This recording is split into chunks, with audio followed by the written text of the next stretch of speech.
Hey guys, welcome back to the channel. This is a story about what if Naruto was god of 10 paths council bashing. Before I start, please support for more amazing content and do consider subscribing to my channel and share this video with your friends. This is written by Legendary-Nioh and link in the description and support writer. Let's start the video. Chapter 1. Naruto Namikaze. Minato. A furious Reed roared as a tower of red energy flowed toward a blonde-haired boy, which was joined by several others, until it was a blazing tower of violet and black energy, which seemed to make the entire ground shake from the sheer pressure, until it stopped as the last of the energy flows into the baby whose hair is now spiky. Black with streaks of nightshade blue on his bangs, while his whisker marks were extended and had a set of fangs and claws on him. "Oh, Naruto-chan." Kushina Kuda. She rocked him back and forth with a loving gaze in her violet eyes. This is Kushina Uzumaki, the Red Death of Konoha, and is the mother of the newborn Naruto Namikaze and 4 other daughters: Hikari Uzumaki, Kagura Uzumaki, Natsumi Uzumaki, Naruka Uzumaki, all being cage level and jonin at the age of 9, which she was proud of. Naruto's eyes opened, showing silver eyes with a black background and a wolf-like slit, and suddenly blinked cutely, making her squeal at how cute he looked, which made Naruto giggle, hugging his cos and closely before snoring peacefully, while inside the seal the 9 Biju and the soul of the first Yubi were conversing about the very vessel they were sealed into. "One-sama, he's the one that Rakuto 2 was telling us about." Shunka shouted happily, standing at 5'9", wearing a sand-colored battle kimono and some sandals with tanuki designs on them and the kanji for Ichibi on the back, while her hair was a sand color brown and had creamy smooth skin and beautiful golden eyes with a 4-pointed star in the middle. Saya chuckled at her younger sister's already growing crush on their container. "Yes, I know Amato. Why do you think I merged our power with him along with Yami-Oba-sen's chakra and 2 along with their Dna and ours?" She chortled, making a more beautiful woman with black silky hair, wearing a black kimono with wolf designs on them gain a tick mark and gave Saya a brain duster. "Be lucky I don't kick your ass for that, Saya-chan." Yami sighed in irritation before it turned serious. "So do you agree with the plan? This village will try to either kill him or turn Naruto-sama into a weapon, and I will not allow our chosen one to be turned into some weapon for that damn Hokage to manipulate like he did Mito-sama. We will teach him everything we know in chakra, kai, tauki, matauki. Bending and many other things including our powers. We will train him to be the first god of 10 paths and Nidain Jubi-sama." All the Biju flared their chakra in agreement, roaring with anticipation and excitement while continuing the modifications to Naruto's body, giving him bigger reserves, bloodlines, and a more perfect chakra flow and boosted mental and physical abilities. But Kushina. "Asama, I want to hold Naruto Oni-chan." Kagura whined, wearing her black jonin outfit while she had 2 tantos strapped to her hips and had her blonde hair in a bun. Kushina chuckled and gave Naruto to Kagura, who immediately began doting on Naruto, who just giggled cutely at his older sister, making the others gush over him, especially Mikoto, Tsume and the other female clan heads. "Ladies, I have no need to stress that Naruto's existence must never made alerted to that stupid monkey in the council." Many women snarled at just hearing the Sandame's name, who was not as kind-hearted as they thought. He had sent many of their families and friends to their deets on suicide missions to assassinate daimyos and high-ranking officials just to gain more power for Konoha, but did not take into account a bunch of vengeful females who cherish family to death. It would be no use. Kushi-chan, that bastard Haddock and Jiraiya saw the whole thing and already reported it. Makoto said grimly, causing Kushina's hair to spike up instantly and suddenly started moving like a bunch of tails. "Any one of those assholes dare touch my Naruto-kun will die." She snarled with rage as an image of the Kyuubi appeared behind her, causing many to remember her former status. Even without Kyuubi, Kushina was a feared kunoichi, becoming the shinobi mistress, a SS rank kunoichi who was a mistress in every form of ninja art, where even the yandere could barely beat her. "We're with you, Kushi-chan, but what will you do about his ninja training?" Yoshino asked, with Kushina smirking like a certain fox, making Tsume shake her head in pity, knowing her son is going to be a literal monster already and hopes her bastard husband doesn't piss her off. "Page Bunshin will allow him to speed his training up as long as he wants, and I can sense he has the chakra of 10 tails." Hisana yelled in shock as he Byakugan shut off from the sheer brightness and intensity of Naruto's chakra, with Kushina having a stunned look along with the others. To think just a mere baby had such chakra was unbelievable. "I take that back, Naruto-kun is going to be a fucking god." Tsume said out loud, with Kushina giggling darkly at that, which Yuka noticed and pitied the asshole on the receiving end of a protective Uzumaki. "God of 10 paths, nah?" Everyone grinned at the title for Naruto, only for their eyes to narrow, sensing some unwelcome visitors, and walked outside with Kushina to see a bunch of civilians along with the other councils out for blood. Well, the civilians were. "What do you pieces of trash want?" Kushina demanded coldly, her katana Akaheim unsheathed in her hand glowing with chakra, making some nervous and other tighten their hands on their weapons. Kushina, where is Naruto? Sarutobi questioned with authority, making their eyes widen before freezing into cold orbs of ice. So thinking of turning my Soichi-kun into this bigoted village's weapon by hiring your perverted lecturer, huh? Kushina sneered coldly, with the other female clan heads flaring their chakra preparing for a fight. Kushina Uzumaki, it needs to be done, stand aside. An Inu-masked Anbu ordered arrogantly, only for his body to smash through the wall by Kushina, punching his damn lights out with a look of rage on her face. Get out of my sight, Kakashi Ero. Minato's teachings were fucking wasted on you. She thundered, making the kid piss himself and run like hell. Kushina, I cannot allow you to keep young Naruto, as it would seem like favoritism to the village. He was cut off from dark, scornful chuckles that erupted into mad laughter, causing many to shudder at the crazed gleam in the Uzumaki princess's eyes, along with the hate burning in her eyes. You think I'm going to let you take my son away from me? She whispered, ominously glaring at them through her hair with crimson red eyes. Naruto Namikaze is this clan's heir and will be staying with his family, and also every single one of you assholes who has any intentions of hurting my Naru-chan, get the fuck out of my sight before I fucking peel your skin off your bones. They instantly ran like fucking hell at the threat, since Kushina always carried them out, leaving a bunch of laughing women. Kushina turned back toward her home and entered after seeing her friends off, and walked with a dark smile on her face. Nothing will ever separate my little maelstrom from his family, she whispered with dark chuckles echoing through the halls. Kushina Uzumaki Namikaze will show the leaf not to mess with family. 3 years later, age 3. The black and blue streaked hair 3-year-old boy actually had the body of a 5-year-old, with slightly toned muscles, laid on his bed, wearing a pair of black cargo shorts and a blue t-shirt with the kanji for 10 on the front, with a pair of black headphones that had silver wolf designs on them, connected to a black iPod in his hand, flipping through songs with a bored look. He is Naruto Uzumaki Namikaze, heir to both Uzumaki and Namikaze clans and the Nidaime Jubi. How did he find out about his status? Well, he learned after beating another mob to near death after getting the information from them, thanks to the harsh training from his family, and when he met them, he was surprised they were friendly, since he learned that they were portrayed as bloodthirsty monsters. He was further shocked when they had crushes on him and accepted him before they introduced themselves to him, before promising to train him alongside his mom and sisters. Naruto felt a bit weird when his sisters and mother walked around him in such revealing clothing, but had to admit they were beautiful just like his Biju Heims, and didn't feel such motherly attraction to Kushina or any sibling feelings to his sister's only love, and Saya encouraged him to go with it. He was also told about the corruptness in Konoha, his 2 cents village ad, and that old fool Hiruzen, and his lapdog student who he remembered trying to spy on him, but he made sure Kagura or one of his sisters were around. He doesn't have the patience to deal with such a pest like Jiraiya, who he found out was a super perv, and will castrate that asshole looking at his mother and sisters. Naruto found out he had an affinity to every element, especially very powerful ones that were above the Nidaime and Shodaime Hokages, and began using shadow clones in training his chakra control, elemental manipulation and energy manipulation of his Kai, Ryatsu, Kai, Taki and Mataki, since he found out he had other energy sources and didn't deny they were powerful if controlled.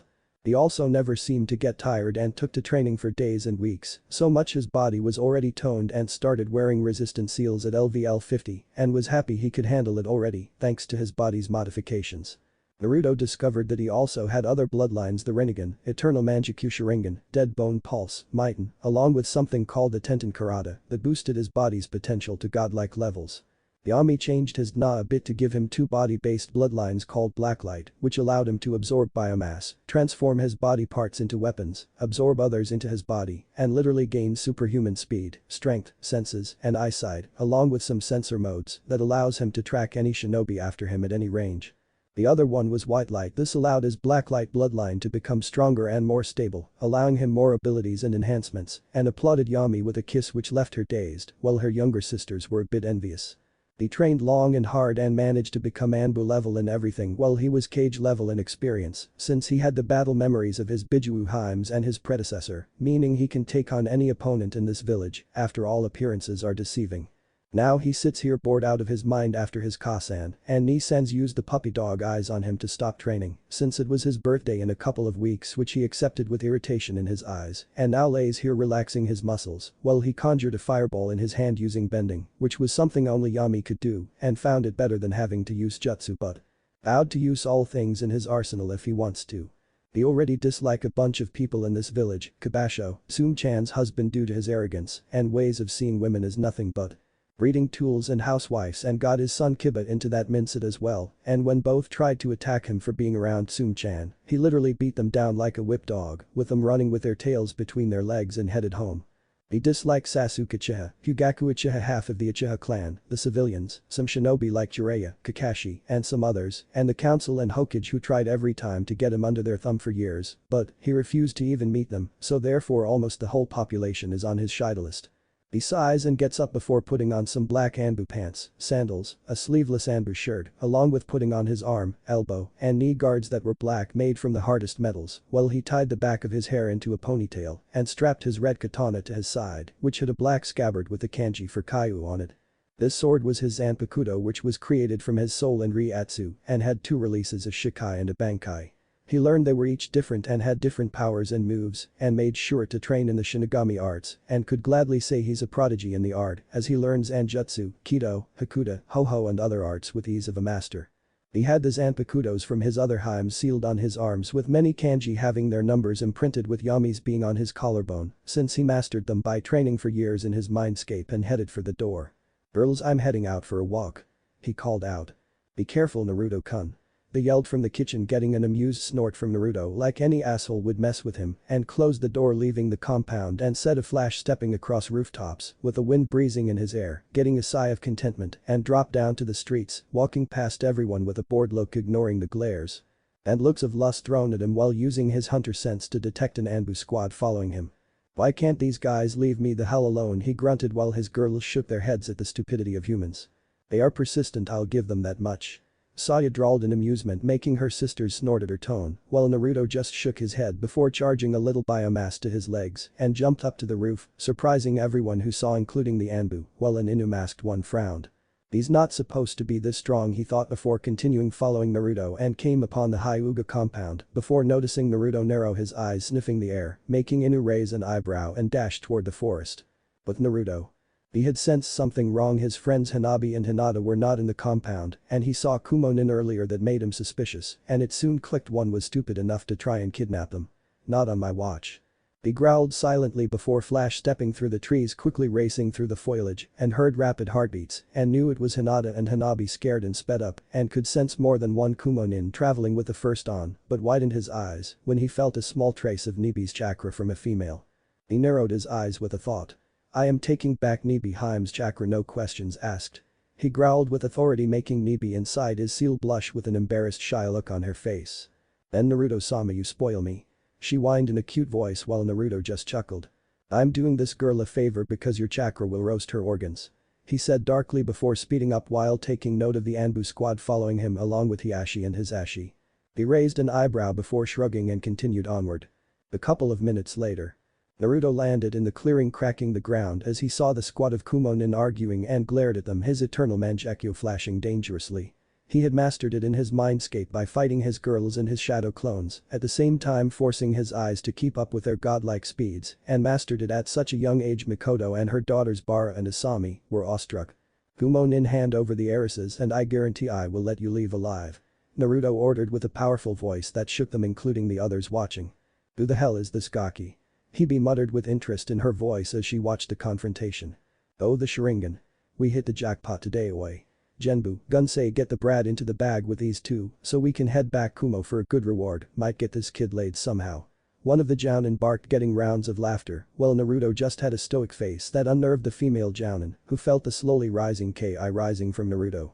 Assassin Clone Group Number 1. Fire crossbows. Instantly 4 arrows zipped through the air, piercing the 2 Kumo Jounin and piercing the head Jojnin in his leg, getting a scream of pain from him as he pulled the arrow out. "Don't bother, that is a heart-stopping poison that is fast-acting, not even a Bijuu's chakra can stop it," Naruto exclaimed, much to the man's horror, while the others were stunned. This boy created a counter against a Jinchuriki. He turned toward the blonde girl Yujito and walked toward her with a purpose in his step.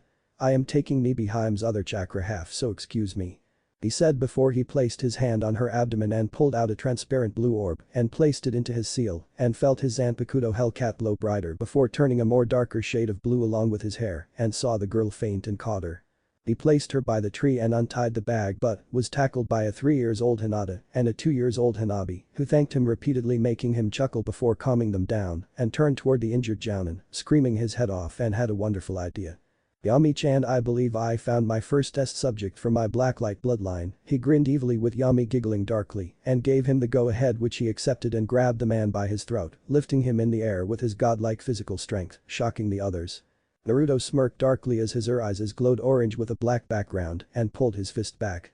"You are mine." He punched a hole through his chest before his body was absorbed into him, making the others gape at him, while Naruto shook his head and grinned as he gained knowledge of Kumo's security plans.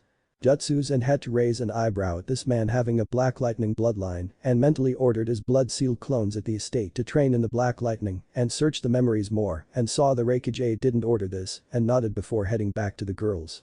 "Girls, let's get you home," he said softly while putting Yujito over his shoulder and escorted the girls back home. "Hinata, Hanabi." Naruto looked up to see Hiashi and his brother running towards them. Hiashi saw Naruto and raised an eyebrow.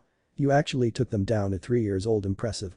The Hyuga head said in an impressed tone, which Naruto chuckled at dryly before blinking, remembering something. "Excuse me for 1 sec, Kaiten Ryuka no Jutsu." He fired a stream of crimson blood-red flames from his mouth, and what shocked them was he did it without hand signs that required absolute mastery of an element. This worried Inu and Sunshine to report to the Sandaime and the council about this, not seeing Naruto's knowing smirk. "I have to head home, Hiashi Oji-san. Kushina Ka-san and One-E-sans are waiting. Don't hesitate to call me Hanabi-hime, Hinata-hime." He winked at the 2 girls who blushed with hearts in their eyes, making the 2 brothers gawk at him, while Hebe was shaking with mirth, along with the Anbu watching the sight.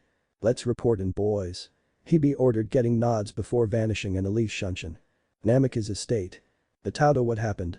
Kagura asked sternly, with Naruto groaning, laying his head down tiredly as his boredom seemed to drain him of his energy, and explained what happened. And to say they were impressed, they didn't show it. Taking down a bunch of jounin at age 3 was no easy feat, and when he explained his bloodline he used, they were floored. His body's potential was practically limitless. Kushina smiled fiercely with a hint of lust. "That means more training sessions with us and Saya-chan," she said sweetly, with Naruto mumbling sadistic nympho, making Kushina chase him through the house, failing to catch him, only to pin him down, her bust pressing against his chest. "What's wrong, Naruto-kun? You look a bit hot under the collar." She grinned at him impishly, with Naruto giving her a stern glare and licked her bare breast, slightly getting a moan, making her blush and eep, allowing Naruto to escape and enter his room, only to narrow his eyes, seeing what looked to be a crowd of shinobi and civilians heading to the front yard. "Naruto-kun, what's wrong?" Kushina asked, coming into the room with Kagura and Natsumi, only to see his finger pointed outside and narrowed their eyes, seeing another mob, except it was with shinobi and civilians. Naruto's blood boiled at these bastards, thinking they can attack him with no repercussions, and unsealed his 10th sword, that was an O-katana Kaiu, which was a simple blood-red katana, Nibi and Adachi, with a dark blue blade and a black guard in the shape of a skull with a black and blue handle, strapping those 2 blades on his hip and waist, while he had Yami in his hand. "Oh, Naruto-kun is not pleased in the slightest," Naruka said in a sing-song voice while getting her own weapons, and walked out as well with a bloodthirsty grin on her face, preparing to help her Itato spill some blood. Kushina sighed and shrugged before joining them, with Akahime slung over her shoulder with a bored look. "Guess I can cut some time for once to be with Soichi-kun," she drawled, walking beside her son and daughter Ad saw Mikoto and her other friends in their jonin attire waiting for her. "Ready, Kushi-chan?" Tsume grinned fierily, getting an equal feral grin from Naruto. "She's always ready, Tsume-chan. Now let's see what these weaklings want," he answered in a dark tone as his eyes dilated into his Rinnegan, that multiple tomos shocking them. "I won't hide myself anymore, Kushina-chan." He smiled at her fondly, causing the redhead's heart to skip a beat and blush at the affectionate tone and poke her fingers shyly. "Ooh, Soichi-kun, it's embarrassing for you to compliment me like that," she said, holding her face with her cute violet eyes. "I mean what I say. I cherish you and the other girls like any person would," he said, simply, getting blushes from the older women as well, especially Hasana and Yuka. "Naruto-chan is so romantic and handsome." Hasana and Yuka squealed with blushes. "Naruto-kun, are you trying to outdo Rakuto Jiji?" Isobu asked with a teasing smirk on his face. "What if I am Isobu-hime?" He mentally leered at her, causing her panties to wetten and blush, while the girls snickered at Isobu, getting an indignant huff. Naruto snapped his fingers, causing the doors to open along with the gate, and walked out as he wore a grey short-sleeve haori with the kanji for Nidaime Juubi on the back on it and his Juubi Rinnegan eye as the symbol on the back, and his hair suddenly grow 2 horns, making the Biju look shocked at his similar appearance to the Rakuto and smiled, knowing he's the one. "There's the demon Gurk." The fat man was cut off as 4 separate lines appeared on his head before it fell into 4 pieces and then burned as his body dropped instantly, with blood running like a fountain, getting screams from the scared shinobi and civilians, and saw Naruto flick blood off his fingers as they seemed to slice the air. "Nanto Tsuchikan style," he said coldly, walking forward as a blue aura flowed around him, and when one tried to slash him, he seemed to vanish like a ghost and appeared behind the clueless civilian, who suddenly fell to pieces. Kushina was shocked. Naruto's speed was amazing, she could barely follow it herself, and those movements are like a true assassin's. How strong are you, Naruto, she whispered as they walked forward. As they reached the gate and saw the Sandaime along with the council and Jiraiya approaching with the Raikage. Okage-san, may I ask why you decided to come when these scum trespassed on my family's property? Naruto said coldly, narrowing his Rinnegan eyes at the Hokage, who shivered at the look of death in them, while inwardly sweating at the power flowing off the boy. Naruto kept his eyes on the crowd, including the Anbu, keeping Yami slightly out of her sheath, his hands on the hilt. I was in a meeting with Raikage Dono, and we heard about the Kumonin kidnapping the heiresses, but did you really have to kill them? He questioned sternly, with Naruto raising an eyebrow like he heard something funny. He was acting on orders from the Hyuga's Elder Council, and the ones from Kumo right underneath Dono's nose, correct, Kyuchi Haruno. He used his gravity powers to pull a fat pink-haired man toward him and instantly gripped his neck. Jealous of Hinata and Hanabi Haim being better than your shallow knee Sakura Haruno, and conspired with the Hyuga elders to turn them into breeding stock. Unfortunately, the Hokage protects those bags of filth, so I will let Dono and Hiashi Dono handle you. He tossed him towards the mentioned people, who dragged him roughly toward the INT building. Naruto pointed his finger toward the crowd and the other shinobi present. Leave my property now and I won't kill you. He threatened in a deadly voice, making most of run for their lives, while the more stubborn ones stayed put with angry looks that made Naruto sigh in irritation. Go home now. He flared his killing intent, causing them to scatter, allowing him and the others to head home. I am leaving this dimension, just need to choose the right time, he mumbled in thought and fell asleep. 5 years later, age 8. In the center of a training field, a boy with long spiky black hair that sprouted 2 horns, his face had an angular aristocrat look to them, along with the extended whisker marks, giving him a feral appearance.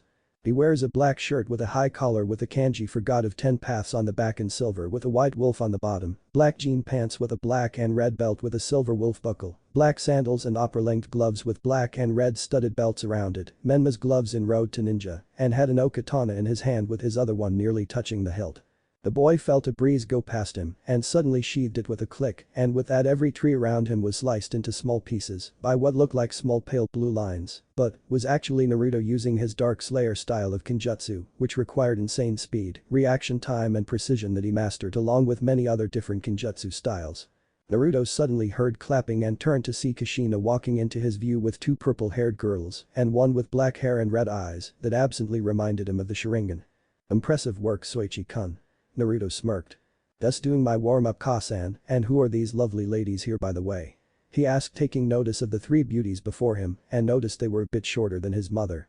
These are my students Yugao Yuzuki, Kurina Yuhi, and Anko Midarashi. Please note Anko likes to embarrass guys she think are innocent.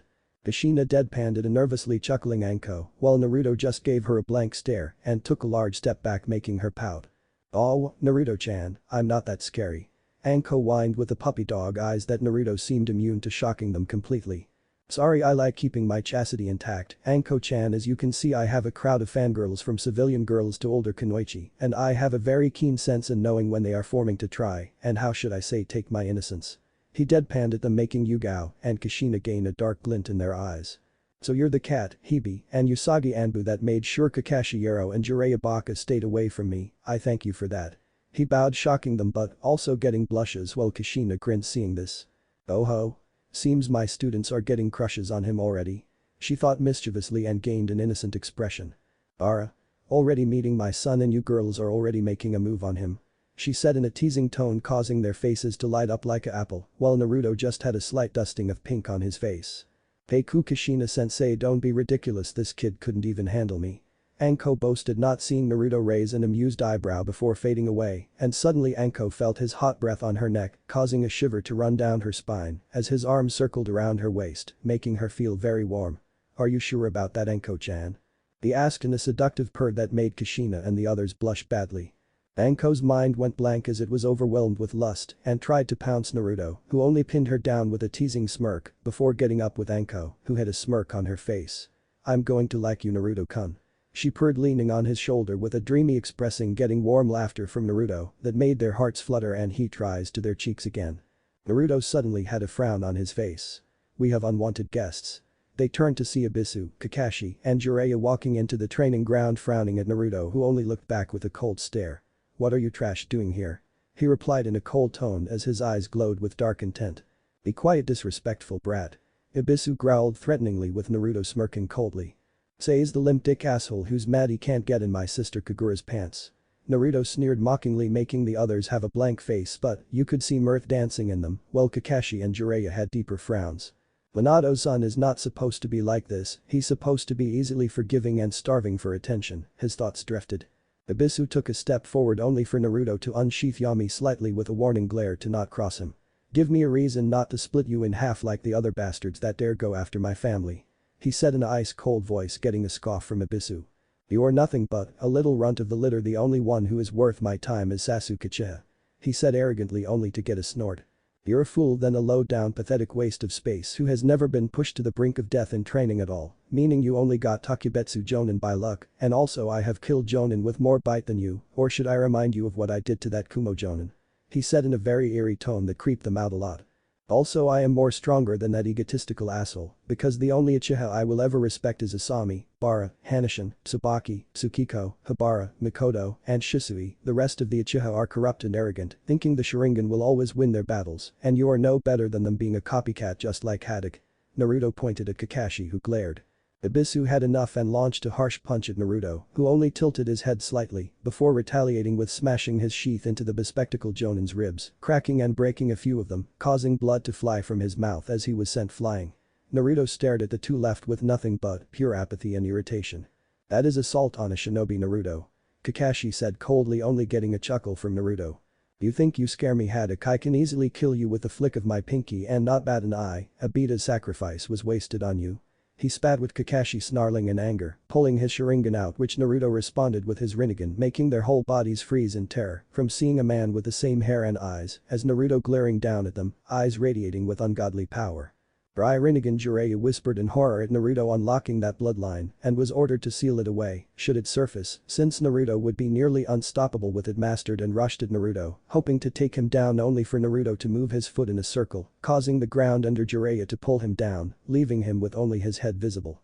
Kakashi charged at Anbu level speeds and tried a fierce elbow punch combo, only for Naruto to slide under him and launch a Doton-powered punch to his gut, cracking some ribs and sent him flying till he flipped in midair, landing safely clutching his ribs while blood seeped through his mask, and winced as he felt that wasn't even a punch Tsunade could dish out. Also, I am a weapons master. Do you really think someone limited to one area is enough to beat me? Naruto drawled boredly while the girls just watched with shock as they saw someone at 8 years old demolish a Sannin and an Anbu like it was like picking eggs on a Sunday morning. Naruto-kun, that's enough. Naruto looked to his right to see Rin walking up with a scowl directed at Kakashi. Okay, Rinheim, if you say so. Don't know why Tusan got this asshole for a student.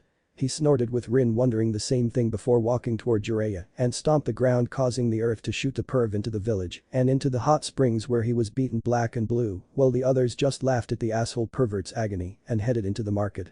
Naruto-kun, you know you'll be starting at the academy next year. Rin reminded him, the rookies will graduate at 15, so Naruto will be at the academy for 6 years and will be kicking ass and taking names. Which Naruto smirked at. And what are you proposing, Inu-chan? Rin blushed at that while her orange eyes seemed to look at him with such adoration, it made Kushina smirk as they walked through town, ignoring the glares from everyone and lustful looks from disgusting overweight people. What she is saying, Soichi-kun, is that I managed to convince the old monkey for you to be a Takebetsu genin with me, Kagura, Rin, Kurenai, and Mikoto as your senseis. Naruto's mouth curved into a dark fanged grin and started to chuckle evilly, making them very aroused. I am so going to enjoy this, he purred darkly, making Saya feel very wet at how evil and dark it sounded, and started fingering herself with the others doing the same with blushes. Who knew the Biju could be such perverts? Kushina looked at Naruto with a blush. Lately she had been having dreams of him and her sitting on the Hokage monument, watching the moon together and ending up in bed, and realized she is having feelings for her son, but he can't be called her son since she told him about his DNA being different and was a bit sad before getting over it. She also realized Naruka and her other daughters had the same feeling for him and resolved to talk with them about how to approach him on the subject. Naruto turned his head just as a falcon-masked Anbu who looked female appeared with pink hair and seemed to blush seeing him. Naruto-kun, the council is demanding your presence again. She informed, with Naruto pinching the bridge of his nose in annoyance and dry humor and nodded at her. Let's go, gals, the ass lickers want to try and control me again. Naruto deadpanned before vanishing in a spark of black lightning toward the council room. Kushina groaned just as Naruka, Natsumi, Kagura, and Hikari appeared next to her in geysers of water with deadpan looks, thinking the same thing.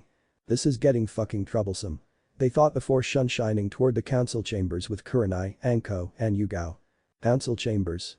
Naruto appeared and saw all three councils arguing with each other, his mother being the most vocal one, and noticed Sukuna Haruno being the quiet one, and blushed when she saw him, which he returned with a smile, and turned to the council, clearing his throat, making them stop to see him tapping his foot with a bored look on his face. "May I know what the council wanted with me today?" he asked stoically. "We demand to know how you have the Rinnegan now." A man with a beard sneered arrogantly, only to get a cold sneer in return that made the others sweat. "That is clan business, something I will not be indulging you in ever, trash." He shot coldly, getting growls from the civilians, while Sukuna just looked at him with adoration and want and a bit of curiosity. "Naruto, on behalf of the Haruno clan, I'd like to thank you for getting rid of that vile man Kyuchi, who I have striked from the Haruno family tree and records, and like to apologize for his actions." Sukuna bowed, with Naruto doing the same. "No need, Sukuna-sama, jealous is a very potent poison when it comes to greedy individuals like some people." He scowled at the civilians beside Sukuna, making them flinch or sweat. "How are you so powerful at such a young age?" Shikaku asked curiously, not being lazy for once, and saw Naruto and thought. "I became this strong because I love my family more than my own life." He replied truthfully with a smile on his face, making many gasp, especially Kushina and her daughters, who felt their hearts beat faster at his proclamation and shed a few tears as they saw the sad smiling visage of Minato Namikaze looking down at Naruto with pride. "Take care of them, Soichi, I support your choices." Naruto smiled with his eyes closed, hearing the departing comment from his father's soul as it vanished to Kami's realm. "Arigato Tusan, I'll take care of Kushina-chan from now on," he promised before opening his eyes that showed cold, hard orbs that seemed to radiate death and coldness, and spoke in a cold tone, promising death to all. "I will make this clear. You made a foolish mistake of announcing Mito-sama's secret that was supposed to stay hidden. You betrayed your sensei's trust and tried to condemn me to an empty childhood. You are nothing but a stinking betrayer and a liar in my eyes. I know those in this village who believed in my father, and you and those other arrogant bigots are not them. I also respect Danzo Oji-san more than you because he knows when to let sleeping dogs lie down," he said, with each sentence getting colder, making Danzo's eye widen in shock. "Naruto, you would give this old hawk such an endearing name. I can see the will of fire burns deeply inside of you." The old warhawk smiled and nodded at Naruto, who returned it. "Naruto Namikaze, you are getting too powerful. Uchiha-sama has been telling us that you are outdoing him in everything." Homura sneered, with Naruto turning his eyes toward him with a look of cold amusement. "So what if he doesn't like that I'm stronger than him? Let his fist speak for himself, unless he's nothing but a spineless coward." Naruto grinned fiercely, making many Uchiha ass-kissers shout out threats toward him. "If you guys want to do something about it, come down here and see what happens. Don't think I won't kill your asses, because I will do it and enjoy every damn second of it. Make a move." He taunted, pulling Yami from her sheath, making many shiver at the aura of death surrounding it. "You're either going to be our whipping boy or our weapon, we guarantee that." Kyo snapped his fingers, causing a group of Anbu to appear in front of Naruto, who only smirked and sheathed Yami, getting confused looks before his hands seemed to blur, making Kushina's eyes widen. "He's going to use Nanto Seiken." She watches him make a come get some motion, enraging the Anbu who charged at him, seeing red, not seeing his smirk. "Too slow," he whispered as his hair shadowed his eyes and glided along the floor as his fingers had lines of blue tracing behind them. "Shao!" He cried out like a bird, somersaulting through the air, and landed behind them, confusing the Anbu, who suddenly froze as their vision began to split into five and saw Naruto smirk coldly. "There is no one in this world that can move faster than me." The Anbu screamed as they fell to pieces, sending blood everywhere, causing the civilians except an impressed Sukuna to scream in fright. Kyo growled angrily and unsheathed a tanto hidden in his kimono and charged at Naruto, slashing at him wildly with such sloppy kenjutsu skill, while Naruto only dodged the glancing blows with a grin on his face, making his tenants cackle in delight, seeing their love play with his prey. "Stay still, you damn demon."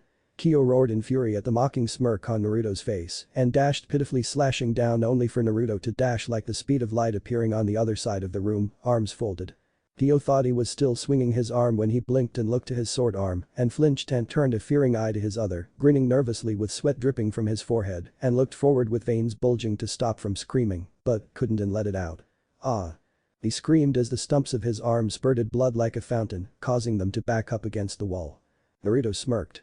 "I think you dropped these." He snickered as he tossed Kyo's severed arms at the man, who fell down as they landed on his chest, screaming in pain, anger, and agony.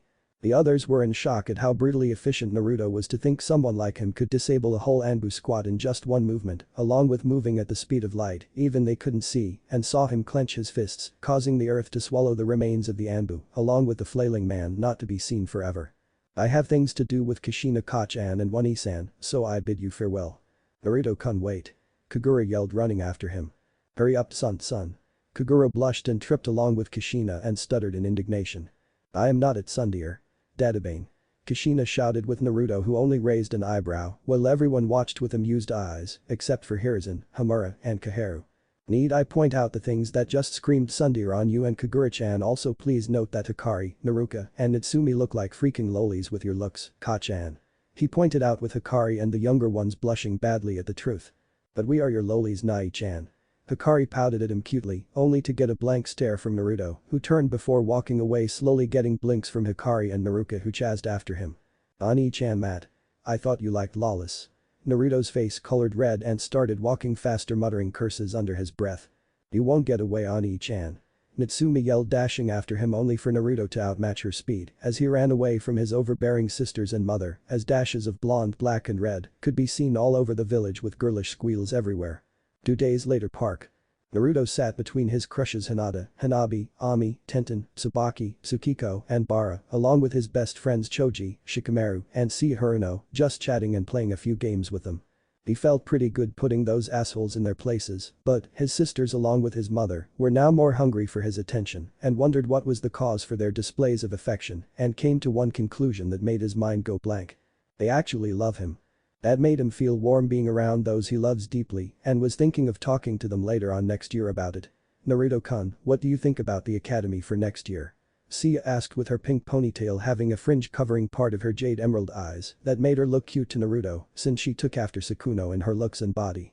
I don't know, but I heard the Sandaime changed the graduation age to 15, meaning we'll be there for 5 years. Good call, not like it'll be good for us since the Dumbus Council lowered the standards so their ungrateful children could pass easily. They are ruining my 2 cents image. He growled angrily only to sigh as Hinata and Bara massaged his shoulders, calming him down. Neji spoke up to his brother figure. He used to hate Hinata till Naruto told him the truth about the elders overruling Hiyashi's plans to get rid of the cage bird seal and soon saw Hinata as someone who was equally wronged and saw Naruto as a brother figure and even taught him the Jaiken secretly with Hiyashi's permission. Me, Tenten and Lee are taking on higher missions now with Guy Sensei, though the green spandex is just so wrong, man.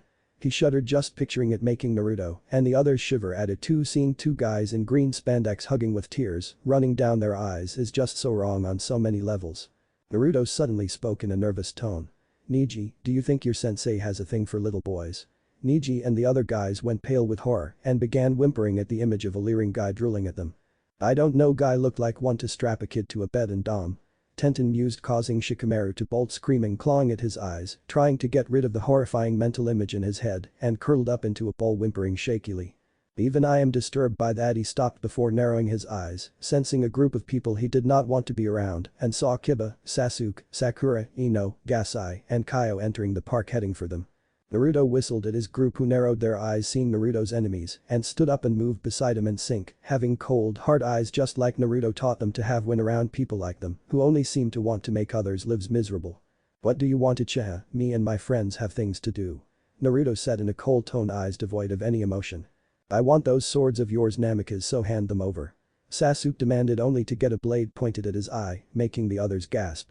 You demand my treasure, I will cut your eyes out and feed them to you while your little friends watch.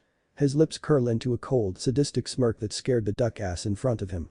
How dare you, Naruto Baka, get your sword away from Sasuke-kun now, you damn puppy. Ino screeched threateningly with Hinata and Ami walking up to her face to face with deadly glimmering eyes. I know you did not just call our Naruto-sama puppy Yamanaka, and it is unbecoming of a clan heir to be so infatuated with such an arrogant whelp like this. Both girls sneered in disgust, making Ino screech in rage and try and slap Hinata, who only gripped her neck with a smirk, getting a strangled gasp from the blonde girl. Oh, we've got a little feisty one, don't we, Hinata-chan? Ami grinned darkly, making Ino whimper in fear, while Neji and the other guys stood by Naruto, narrowing their eyes at Kiba, Sakura, Gasai and Kaio. Already stirring up trouble, you troublesome woman. Shikamaru spoke coldly to Sakura, who looked red in the face. Naruto Baka needs to learn his place around me. She said snidely, only for them to pull out kunais in a dual grip while Tenten brought out a warhammer with a sadistic glint in her eyes. My place, Haruno Obis, and you need to learn your place since I am of higher station than you assholes, and you think I didn't know about you convincing your so-called uncle to have Hinata-chan turned over to Kumo. I should kill you for your insolence, but I promised Sukuna-chan not to now get out of my sight and take the mut and Uchiha with you. he said harshly, sheathing his sword, and turned away only to dodge a sloppy punch from the cowardly girl and grabbed the back of her head, getting a cry of pain, and lifted her up easily thanks to his unbeatable strength. How amusing that you think an attack like that would work on me. He chuckled amusingly. I am warning you, Naruto, stay away from Hinata, I don't want you around her. Kiba growled, baring his teeth only for Naruto to toss Sakura into the ground and stalk toward Kiba, stepping on Sasuke in the process, getting a wheeze of pain. Hinata don't like you and never did, especially not after what you seem to think of women, and I believe I warned you and your father about bringing that sexist attitude around me. He growled in his throat, making Kiba sneer. You only beat me by luck, dead last. He said arrogantly, getting a raised eyebrow in an amused fashion from Naruto. I wasn't even going all out on you weaklings, besides Hiashi-sama set up a marriage contract with me and Hinata-chan and Hanabi-chan that will be active once we become genin. He smirked at Kiba's enraged look and saw his hands twitch, and suddenly Kiba swiped at Naruto's eyes, hoping to blind him, only for Naruto's fist to blur, crashing into his stomach, making Kiba double over, coughing up blood from the blow and breath heavily. Weak, don't know why you are a clan heir if you're this weak and get angered so easily. He shook his head in disappointment. Damn you Namikaze. Sasuke roared, aiming a kunai at Naruto's skull, only to cry out in pain as another Naruto appeared behind him, gripping his neck in a vice grip and tossed him into the tree, cracking it slightly, and slowly Naruto and his clone stalked toward Sasuke's downed form. Naruto-kun, that's enough. Naruto looked behind him to see Mikoto along with Kagura and Hisana walking and wearing the clothing of their respective clans with Jonin attire. You Sasuke, Kaio, Gasai, Haruno, Inuyasaka and Yamanaka are coming with me to the police station, and don't think of fighting back. Mikoto stated coldly before grabbing each of the mentioned children and dragged them, roughly giving Sasuke a disappointed look and planned on disciplining him later. Glad that's over, Naruto muttered in annoyance. Naruto-kun, I would watch that mutt, Banshee twins and the Uchiha, they looked mentally unstable, especially those girls. Gaku warned him, with the others nodding while Naruto smirked evilly with malice.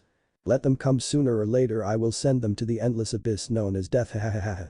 He cackled inwardly along with the other tenants, making it all the more eviler.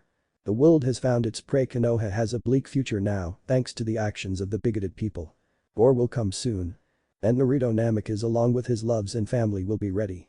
Tension heats up due to the confrontation between the two sides. Will the academy be any different next time Naruto and the gang enters the academy ready to become shinobi, and maybe Naruto will get laid sooner or later? Shadow cackles at Naruto's annoyed look. I'd like to give a shout out to my buddy and bro Naruto Autitore21 for allowing me the chance to do such an amazing request. Stay tuned for the next chapter, which will be in 5 days or more. Jana. Chapter 2 Academy. 2 years had passed for Naruto and his family, yet it still felt time was going by slowly for them, having to deal with the prejudice from the idiotic villagers, shinobi, council, Jiraiya, and that asshole monkey Hokage. They kept trying to make him teach Sasuke his hard-earned skills or take him away from his family for their own selfish reasons. He had trained for 2 more years harder, mastering more techniques and styles of fighting, adding to his already deadly skills thanks to the tutelage of his tenants, along with his Kasan, older sisters, and the clan head wives. When he first entered the academy, he thought everything was going to be better, though he was immediately disappointed in an instant. Why, you wonder why he is disappointed? The first thing they were tasked with doing was reading about the past Hokages. Yep, that just about summed up how irked Naruto and his friends were at the moment, to think this was the strongest village at the moment in the elemental nations. He had talked with his friends, relatives, girls, and his family about going to a new dimension instead of staying here where they would never know peace, and allowed Naruto to scope out other dimensions they could live in, while Kushina, Naruka, Natsumi, Kagura, and Hikari confessed to him one day he came home from training, and to their joy, he accepted and promised to love them with all his heart. Right now everyone was chatting loudly except him and his friends, and had a small black-furred wolf sleeping on the top of his head, but the wolf was actually Yami, who decided to be his Ninken partner, which he agreed and trained together every hour, gaining teamwork that surpassed even Tsume and Kuramaru. He had his headphones in his ears listening to New Divide by Linkin Park, slowly nodding his head to the beat, and felt Sia and Tsubaki lean into his muscle-toned body, getting a small smile from him as he had became boyfriends to his girls and made sure to treat them like princesses, as they had been together since they were 9 and already acted like worried wives. When he's annoyed or angry, not that he minded. He looked around the room and his gaze stopped on Kiba, who was trying to make himself look tough, and lowered his eyes in disappointment. Kiba Inuyasaka, male, heir to the Inuyasaka clan, low genin speed, mid genin taijutsu, ninjutsu only compromised of henge, bunshin, kawarimi and his clan techniques that he hasn't mastered yet, that is. Arrogant and a major perverted asshole like his father Kibasho, and I need to remember to pay his Ninken Roho-chan a visit. Jinjutsu completely non-existent, and last, but not least, a weakling and a hothead. He mentally thought on Kiba's skills and personality and turned to Ino, who was in a shouting match with Sakura. Ino Yamanaka, heiress to the Yamanaka bloodline, speed low chunin thanks to Uncle Inoichi's training. Taijutsu is practically non-existent. Jinjutsu let's see hell viewing technique and Jinjutsu release technique, ninjutsu only compromising of her mind-body switch, and the 3 basic jutsus, Kinjutsu non-existent and Fuinjutsu absolutely nil. Kami, this girl is just asking to get killed. He thought in exasperation and turned to Sakura with a deadpan face. Sakura Haruno, bookworm, Taijutsu mainly the Leaf Academy style which she seemingly perfected to a textbook level, idiotic, ninjutsu only the 3 basic, Jinjutsu nil, speed and Taijutsu are below academy standards, and she's the president of the Sasuke's fan club, just fucking pathetic. He scowled in disgust and turned away from the Banshee, making Sia's beauty bad only for Sia to kiss him deeply, which calmed him down and relaxed before glancing over with cold eyes at Sasuke Uchiha, damn arrogant brat, demanding his himes over they were fucking his. His tenants blushed hearing his thoughts and felt aroused at the possessiveness in his voice. Sasuke Uchiha, heir to the Uchiha Taijutsu bloodline and has yet to unlock it, smirks, arrogant, selfish, greedy, power-hungry and a so-called prodigy, snort, Taijutsu mid-chunin, mainly uses Uchiha interceptor style, though cannot use it to its full potential without the Sharingan, Jinjutsu non-existent, even if his clan specializes in it, which is disappointing since Itachi-chan is a master at it. Ninjutsu mostly some C-rank Kaiten jutsus he hasn't mastered yet again, and has no apparent skill in Fuinjutsu or Kinjutsu. Very disappointing. He snickered before seeing the teachers walk in and raised an eyebrow, seeing a brown-haired beauty with a scar on her nose with a silver-haired attractive woman, and raised an eyebrow, seeing the red hair of his sister Naruka shocking him. No fucking way, Tsukiko muttered in shock and happiness, seeing her surrogate sister harem sister wanting to teach at the academy. Hello children, I am Haruki Yamino. My assistants here today are Mizuka Tauji and Naruka Uzumaki Namikaze. We will be teaching you to your final genin exam, and we expect you to follow our orders, and we will not care if you're from a famous clan, there will be no favoritism, understand? Haruki narrowed her eyes at certain students who felt the need to blame Naruto but couldn't, especially with the silent glare his sister was giving them. Damn, she is a fucking hot, Kiba muttered, making Naruto, who heard him, lips thin into a straight line, showing his displeasure at what the mutt said, thinking no one could hear him, and was restraining himself from lopping the bastards, only to stop himself yet again and pay attention as Haruki explained their lessons. He caught Mizuka looking at him with curiosity shining in her eyes along with a bit of lust and tilted her head like she was trying to figure him out before turning back to the board. Naruto stared at Mizuka after that staring contest between him and her. Could she be interested in me? He thought as everyone wrote down notes. Well, he was just writing down notes for jutsu, taijutsu and kinjutsu techniques while taking notice of Sakura and Ino, trying to peek at his notebook only for him lower it out of their sight, giving both of them a look of disdain that made them flinch. Stinking fangirl bakas sticking their noses into other people's business, he grunted, making those who heard it wince, already seeing a vein pulsing on his temple as he continued to write down notes in his book, muttering every now and then, while Haruki, Mizuka and Naruka watched him leaning against the chalkboard. Naruka, is your little brother always this annoyed? Haruki asked curiously. She didn't hate Naruto at all. After meeting him a few times she began to show an interest in him along with Mizuka and had to admit his whisker marks gave him a very handsome feral look. Naruka pondered what to tell them. Mizuka saw this and spoke. Naruka, Kushina-sama explained how the attack happened, and I do not really like Fugaku-san either, and the Sandaime expected me and Haruki to hate little Naruto-kun. Stinkin' old monkey, Mizuka muttered, getting quiet giggles. Well, Naruto doesn't like anyone bugging him all the time and already dislikes the Uchiha for demanding his swords and jutsu. Can you believe the nerve of that little shit? Plus Tsume's brat is getting hot. Swords glared into his skull by Naru, it seems. She pointed, smirking sadistically, making them turn to see Kiba drooling at Naruka, while Naruto had a very dark aura around him and was glaring holes into the back of Kiba's head, making those around him sweat nervously while his hand twitched. One of these days Kiba is going to piss him off and get his ass whipped 6 ways to Sunday. Haruki shook her head and clapped her hands. Now everyone, we will be doing a quick review. What is the Bunshin no Jutsu? Naruto replied instantly with a smirk aimed at Sakura. The Bunshin no Jutsu is a E-rank illusionary clone that replicates the user's features and is mostly used as a diversion to throw your enemy off guard since it's intangible. Naruto ticked off his fingers and saw everyone's jaws on the ground. Okay, I gotta say damn though, an equally shocked Shikamaru, though he had a smile. Haruki gained a smirk with a challenging glint in her eye that made Naruto smirk like a wolf. And what are the other 2 basic jutsu, rank and usage? She asked in an innocent tone that Naruto picked up on along with Mizuka and grinned with mirth in their eyes. Ninja E-rank transformation jutsu used by most ninja to change their appearance to escape the enemy or infiltrate a village because no one would bother to look for a henge, and last but not least there is the Kawarimi and E-rank Chikiken ninjutsu that allows you to swap places with targets marked with your chakra. To swap with human targets you would need to have your chakra overpower theirs. This was also one of the basic concepts for Yondaime-sama's signature jutsu. He smirked and leaned back, arms crossed, aching in their slack jaws, and saw Sasuke glaring at him in jealousy and hatred, which he returned with a look of coldness and disgust, making the Duckus reel back shivering in fear, seeing the visage of a giant wolf with 10 tails snarling at him, with some multi-tomoed eyes that were red before turning away. Naruto smirked hearing his Zanpakuto snickering. "Nice job making the little shit wet his pants, Naruto-sama." Gakuya snickered with the others. "Here I dead last." Kiba sneered only for Naruto to snort dismissively.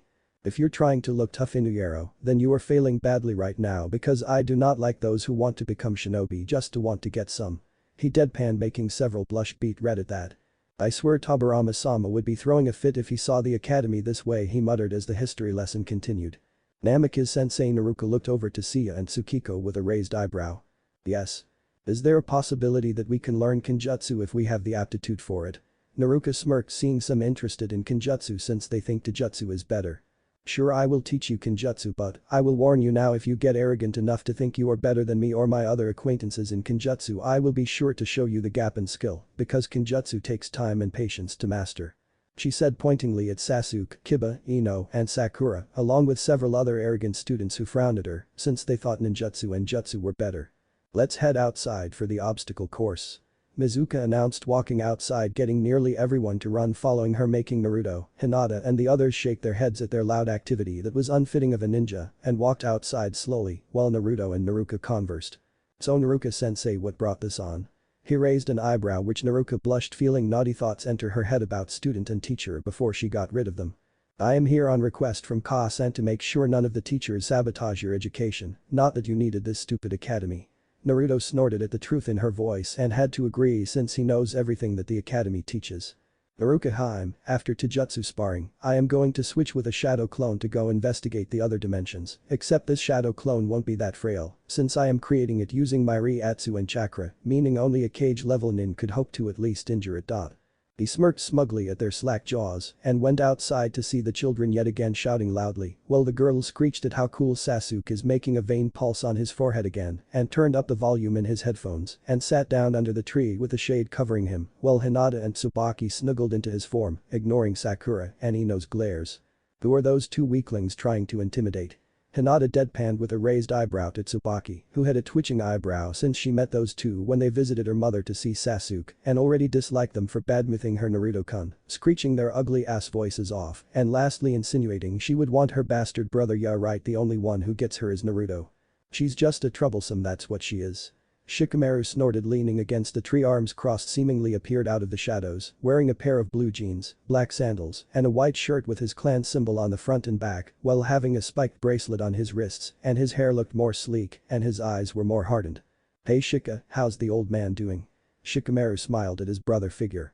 "He's doing fine, though he misses the shogi matches you and him have, and Ka-san is whining about missing her." Wolf-kun.he snorted in laughter at Naruto, who deadpanned at him with a small smile at his friend's antics at trying to tease him. "Okay everyone, we will be testing your kunai and shuriken skill outside here. If you are skilled with other weapons you are welcome to try for extra credit," Haruki explained, getting nods while Naruto gained a very deadly gleam in his eye that made anyone with a smart brain to shiver and back away slowly. Sia saw this and snickered. "Oh, Naruto-kun has that look on his face again." Tsubaki giggled at Sakura and Ino's frown as everyone took their chance at weapon throwing, with most civilians getting 4/10 on kunai and 5/10 on shuriken like Sakura. The more trained ones got 7/10 and 8/10 on their tries, and others like Kiba tried to show off and got a decent score. "Sasuke-cha," Naruto said boredly, making Sasuke fume at Naruto's sister not being interested in his skill. Why wasn't she like the rest of his mindless fangirls? She was powerful like him and could bear him powerful children. In his thoughts he did not see Naruto's eyes turn pitch black, staring into his back, hearing Sasuke's thoughts. "He even thinks of trying to go after my sister. I will fucking cut off his balls and force feed them down his throat." He thought darkly and saw Sasuke throw his kunai, nearly all managing to hit the bull's eye, though one was off the mark with him getting a 9/10. Impressive Uchiha-san, though your kunai was off the mark slightly, work on your kunai throwing to get better now. Time for the shuriken. Sasuke glared at her uninterested face as he took his shuriken rudely and threw them, hitting the bull's eye due to the fact they were more easier to handle than kunai. Intense good work, Sasuke. Haruki said in approval, which inflated his ego, making the three instructors frown in disgust at seeing him smirk smugly and walk back, giving a triumphant sneer to Naruto, who never even gave him a glance, enraging the Uchiha heir who was going to attack Naruto, who suddenly spoke in a voice that promised pain and death, should he even try. If you move that arm, Itoko, I will be forced to remove it. He said with a demonic smirk on his face, making Sasuke flinch and walk away quickly, while glaring at his back weakly and scowled, seeing Tsubaki and Tsukiko gush over him. Naruto's friends all got perfect scores with both kunai and shuriken. The ones who got extra credit were Tsubaki, Tsukiko, Choji, and Shikamaru, since Naruto trained them in weapons alongside the others. After everyone went, it finally came time for his turn. Naruto Namikaze. Naruka announced with a smile of warmth and love.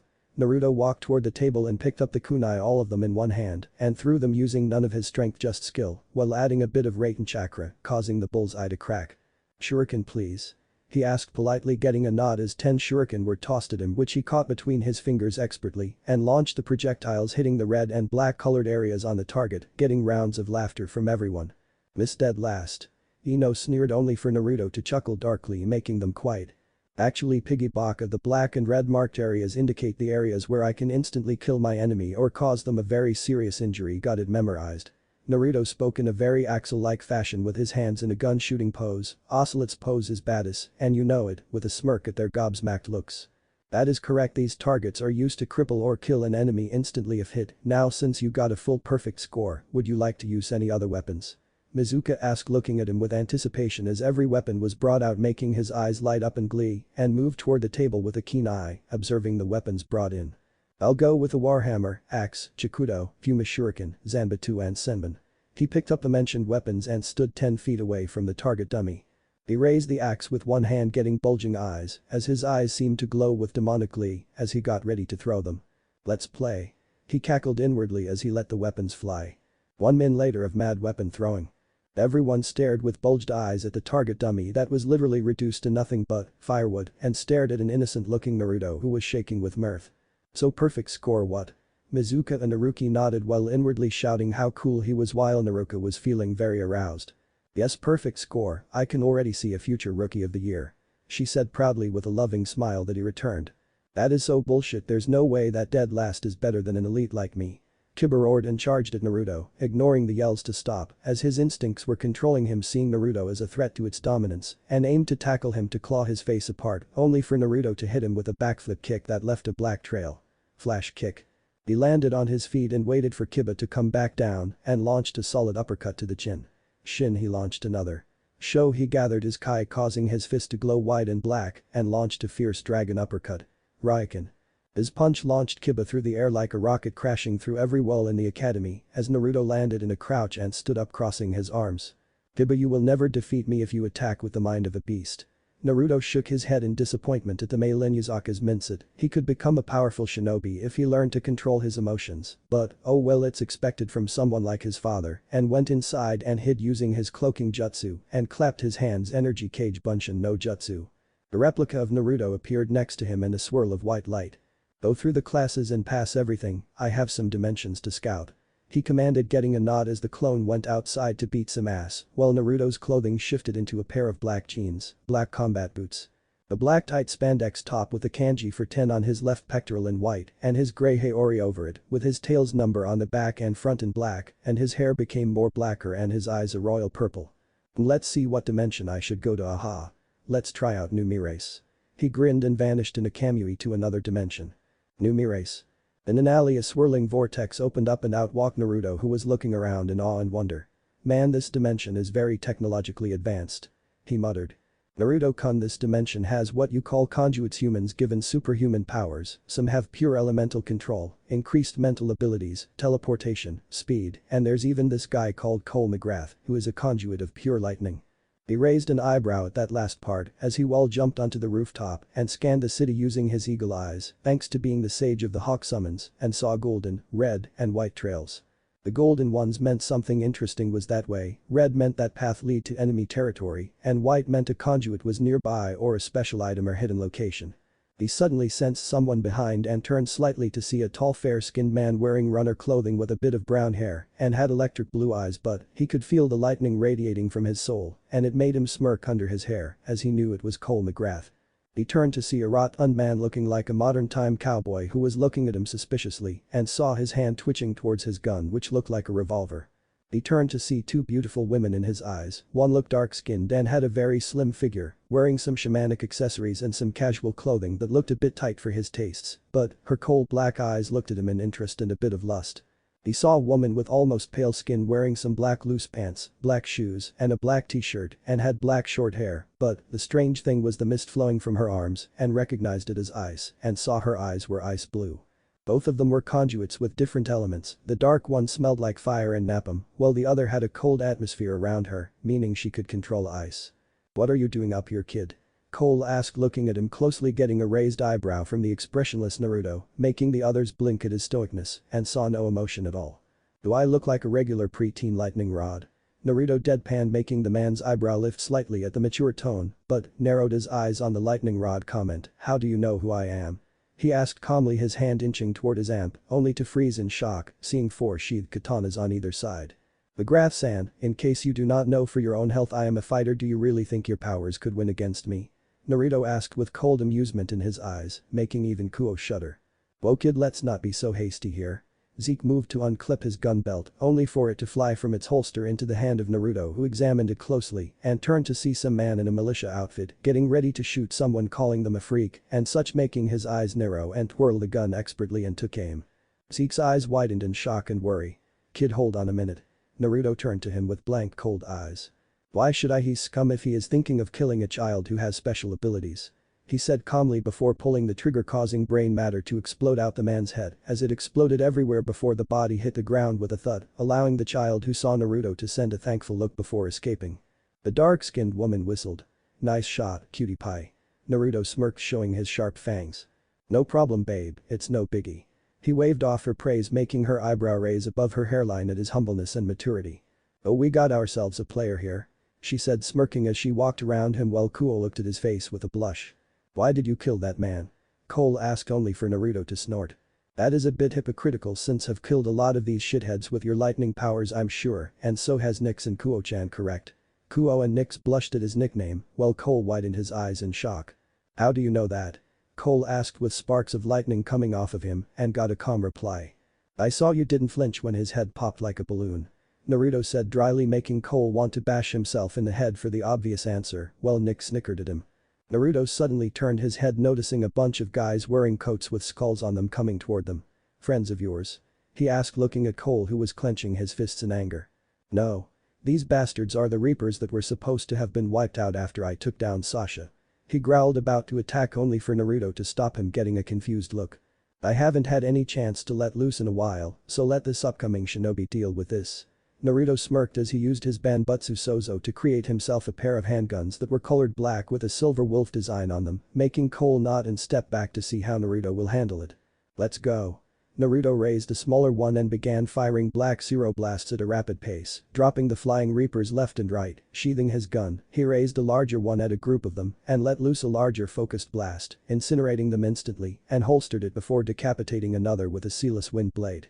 One tried to jump Naruto from behind, only for his head to explode from the abacfist. Another fell to his death from Naruto punching a hole through his chest and took out 4 of his swords, placing 1 in his teeth, 2 in his hands, and gripped on in his curled foot, and gained a demonic smirk as he tore into them using inhuman acrobatics and swordplay, staying true to his namesake Maelstrom. Zeke's sunglasses fell off his face by then with a look of shock. "Jesus Christ, this kid is ripping these assholes apart like toys." Cole nodded dumbly, and his eyes bulged when he saw the blades vibrate with black lightning, shocking those who got close. "That is no normal lightning like yours, Cole, that black lightning has a more darker and potent feel to it," Nyx said seriously, as she was an expert in sensing auras and she is sensing a godly aura from Naruto that outclasses even the beasts.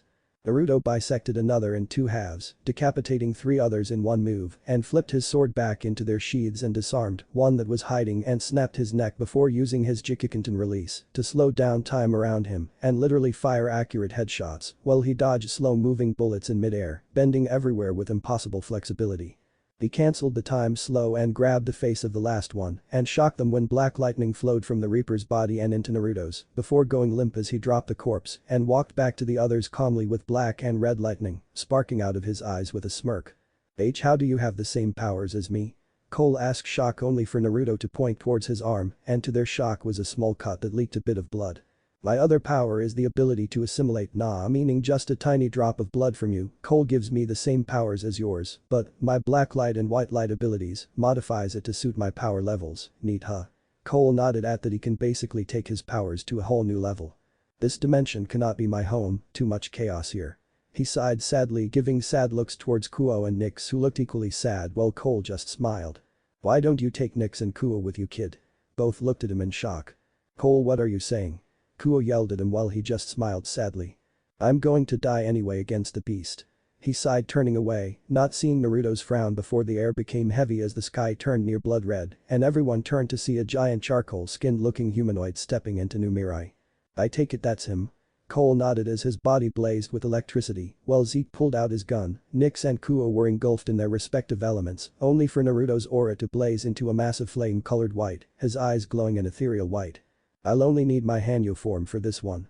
He suddenly sprouted wolf ears, blood-red eyes, and 10 black-colored tails with red tips, causing even the beast to pause in fear as Naruto's power was causing the sky to darken and the earth to shake. What in the world? Kuo muttered with a more intense blush. Go get him, kid. Cole yelled, getting a nod before Naruto rocketed towards Beast, who threw a cart towards him, only for it to get sliced in half by Naruto, who flew towards the beast like a speeding bullet and punched him in the gut, getting a roar of pain as it was lifted off its feet and knocked into the swamp, landing with a crash as water shot up 1,000 feet into the air. Naruto stared at the downed form of the beast. I know you are not done yet, Beast, I know you have more than that. He said under his breath, and was right when the beast jumped up and launched a shockwave of energy that tore up the ground nearing Naruto, who only flicked his tail, launching a more bigger shockwave that negated the beast's while pushing forward its target that tried to block only to cry out in pain as the shockwave affected its insides, and it was a monster of pure energy and destruction. Naruto dashed at the beast as both titans clashed, firing shockwaves of energy and monstrous punches that could rip the earth in two, and soon those who were at a safe distance were cheering Naruto on, getting a smirk from Nyx and Cole. Seems Wolf Baby is already outshining you, Cole. She chuckled in amusement while Cole just grinned. He can have it, I'm not one for fame anyway. He pointed out to her, getting a nod. Point taken. Kuo quipped dryly as Naruto landed another blow to the beast's head, sending it crashing hard as both had been battling for quite an amount of time. While Beast was a monster of destruction, Naruto was a demon god with enormous power, skill, experience, and wisdom that could trump any foe in his path. Add on to the fact he could control lightning in its purest form, now put him levels above the beast in terms of pure power. Add on to the fact he hasn't used his full Biju form or his other skills as a testament to his power. Let's try this one out. He grinned as the sky above him boomed with black lightning and clenched his fists with black and red lightning crackling off his arms, making Cole's eyes widen before smirking. He's going to use my lightning storm move I used against Kessler. Let him have it, Naruto. Naruto grinned as he decided to add a trickle of his yaki to the mix to make it more pain-inducing. Fall to the thunderclap. Black lightning storm. Naruto's voice boomed and the beast looked up with fearful eyes as a storm of massive black-colored lightning bolts slammed into him repeatedly, and he soon roared in agony that was muffled by the constant barrage of lightning bolts, ripping his body and soul apart. Naruto's mates looked on in glee from the seal as their lover tore this fake beast apart in body and soul. Naruto-sama is making me horny just by doing this. Chimay moaned as her green panties were sopping wet with her juices, with the others nodding in agreement with blushes on their faces. Naruto felt the beast's life force drop to almost a trickle and snapped his fingers, causing the lightning to disperse, and everyone's jaw dropped to the ground at the aftermath of his attack. Sweet lord. Zeke muttered as they stared at what looked like a 100 feet deep hole and 25 feet wide, and in the center was the beast kneeling with pieces of its hardened armor falling off of it, and watched it stand up quickly, healing slowly, and snapped its head up at Naruto, eyes blazing with rage and anger at this mortal injuring him, and roared, transforming itself into pure energy, and charged at Naruto with a kamikaze attack, not seeing the narrowed eyes of his destroyer, and impacted against Naruto. Only to see to its horror and fear that Naruto wasn't reduced to ash and dust but his own essence and energy was being absorbed into Naruto, who was glowing vermilion orange. You think you are a god beast, you are dead wrong. I am the Nidamejubi no Yoko. I can cause tsunamis and earthquakes with the flick of my tail or finger. For your punishment of challenging me, your energy and life are now my own. He smirked coldly as Beast screamed in defiance, only for its last drop of energy to be absorbed into Naruto. Everything was quiet and soon everyone realized the Beast was actually gone and started to clap, then it raised into cheering and loud yelling, which he responded with a sheepish chuckle. He was suddenly slammed onto the roof by two speeding bullets and saw it was Nyx and Kuo hugging him while laughing, and saw Cole and Zeke making kissy faces, making him gain a tick mark, and chased after them, playfully getting laughter. After the cheering died down, Naruto, Cole, Kuo, and Nyx took the next few weeks on fixing the entire city while wiping out all of the swamp monsters, while Naruto mastered his new lightning powers to his glee and made several other lightning moves and found out he did not have Cole's weakness to water, which he thanked, and soon the city of New Mirai was free of the swamp monsters and the corrupt militia, allowing the city to have everlasting peace. Kuo and Nyx became more interested in him after finding out he was basically immortal and was already mature for his age, and got to know him on a more deeper level. Then after a few more months they started developing feelings and soon confessed to him, making Naruto wonder if having Bishinen looks added to that factor, but shrugged it off and accepted them and gave them his mark that allowed their powers to increase to the highest level, along with being able to use the same energies as him, and saw they had the reserves of 2 cages and had Anbu level chakra control thanks to all their practice on their conduit powers. He helped them get control over their new abilities and taught them how to fight hand to hand, and soon they were ready to leave and stood at a bridge connecting New Mirai and Empire City. Hey, Naruto, thanks for helping take down the beast. Before you go, I want to give you something, little bro. Cole smiled and pulled out a sleek black katana that crackled with blue and black lightning and saw it switch into a long pole arm and a pair of Eskrima sticks before shifting back. Naruto gripped it in his hands. Thanks bro. He smiled at Cole, who ruffled his hair before walking back home with Zeke. Take care of Kuo and Nyx, they cause trouble even by themselves. Zeke and Cole shouted with a round of laughter, getting indignant squawks from the two women, and pouted. Hey, we can be docile if we wanted to, they whined, getting a smirk from Naruto, who gave them a smack on the ass, getting moans of pleasure from the fire and ice girl as they had masochistic desires. Let's go girls, we still need to search, and the next one we're visiting is labeled Tokunosu City. He raised an eyebrow but stepped through with the girls as the portal closed with the energy vanishing completely. Tokunosu City. Sorry, but only the strong survive, so do not worry, your sacrifice won't be in vain. A yellow-eyed man sneered and kicked a younger bespectacled boy in the face and left him behind to the walking corpses and screamed as they lunged at him, only to hear the sounds of a sword sheathing, and opened one of his eyes to see the undead fall to pieces with a preteen that looked tall for his age standing in front of him protectively. You okay? The student nodded and stood up with Naruto's help and looked behind him to see two women freezing and burning the incoming zombie horde with bored looks like it was normal for them. Thank you, stranger. He bowed, only getting a hearty chuckle from Naruto. No need to thank me, man, it's what I do now how about we board the bus? Naruto turned, walking toward the still open bus with Nyx and Kuo wearing black clothing of his world's Anbu walking beside him like bodyguards with masks on their faces, one black with a kanji for fire on the left side of its face. And Kuo having the kanji for ice on the right side of her mask, and saw a bunch of shocked students and other people staring at Naruto, whose eyes suddenly turned cold and appeared in front of Shido, punching him in the gut, causing his eyes to bulge in pain, before crying out in pain from getting a foot grounded into his head. What are you doing?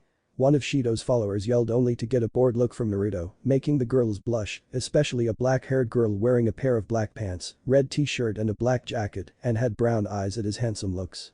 This scum tried to use one of your classmates as fucking bait to save his own ass. I think him much in my rights to remove his head. Naruto grinned demonically as he increased the pressure, making him scream his voice out in fear. Wait. Naruto turned to see a purple-haired girl walking toward him. He is a teacher, he's needed.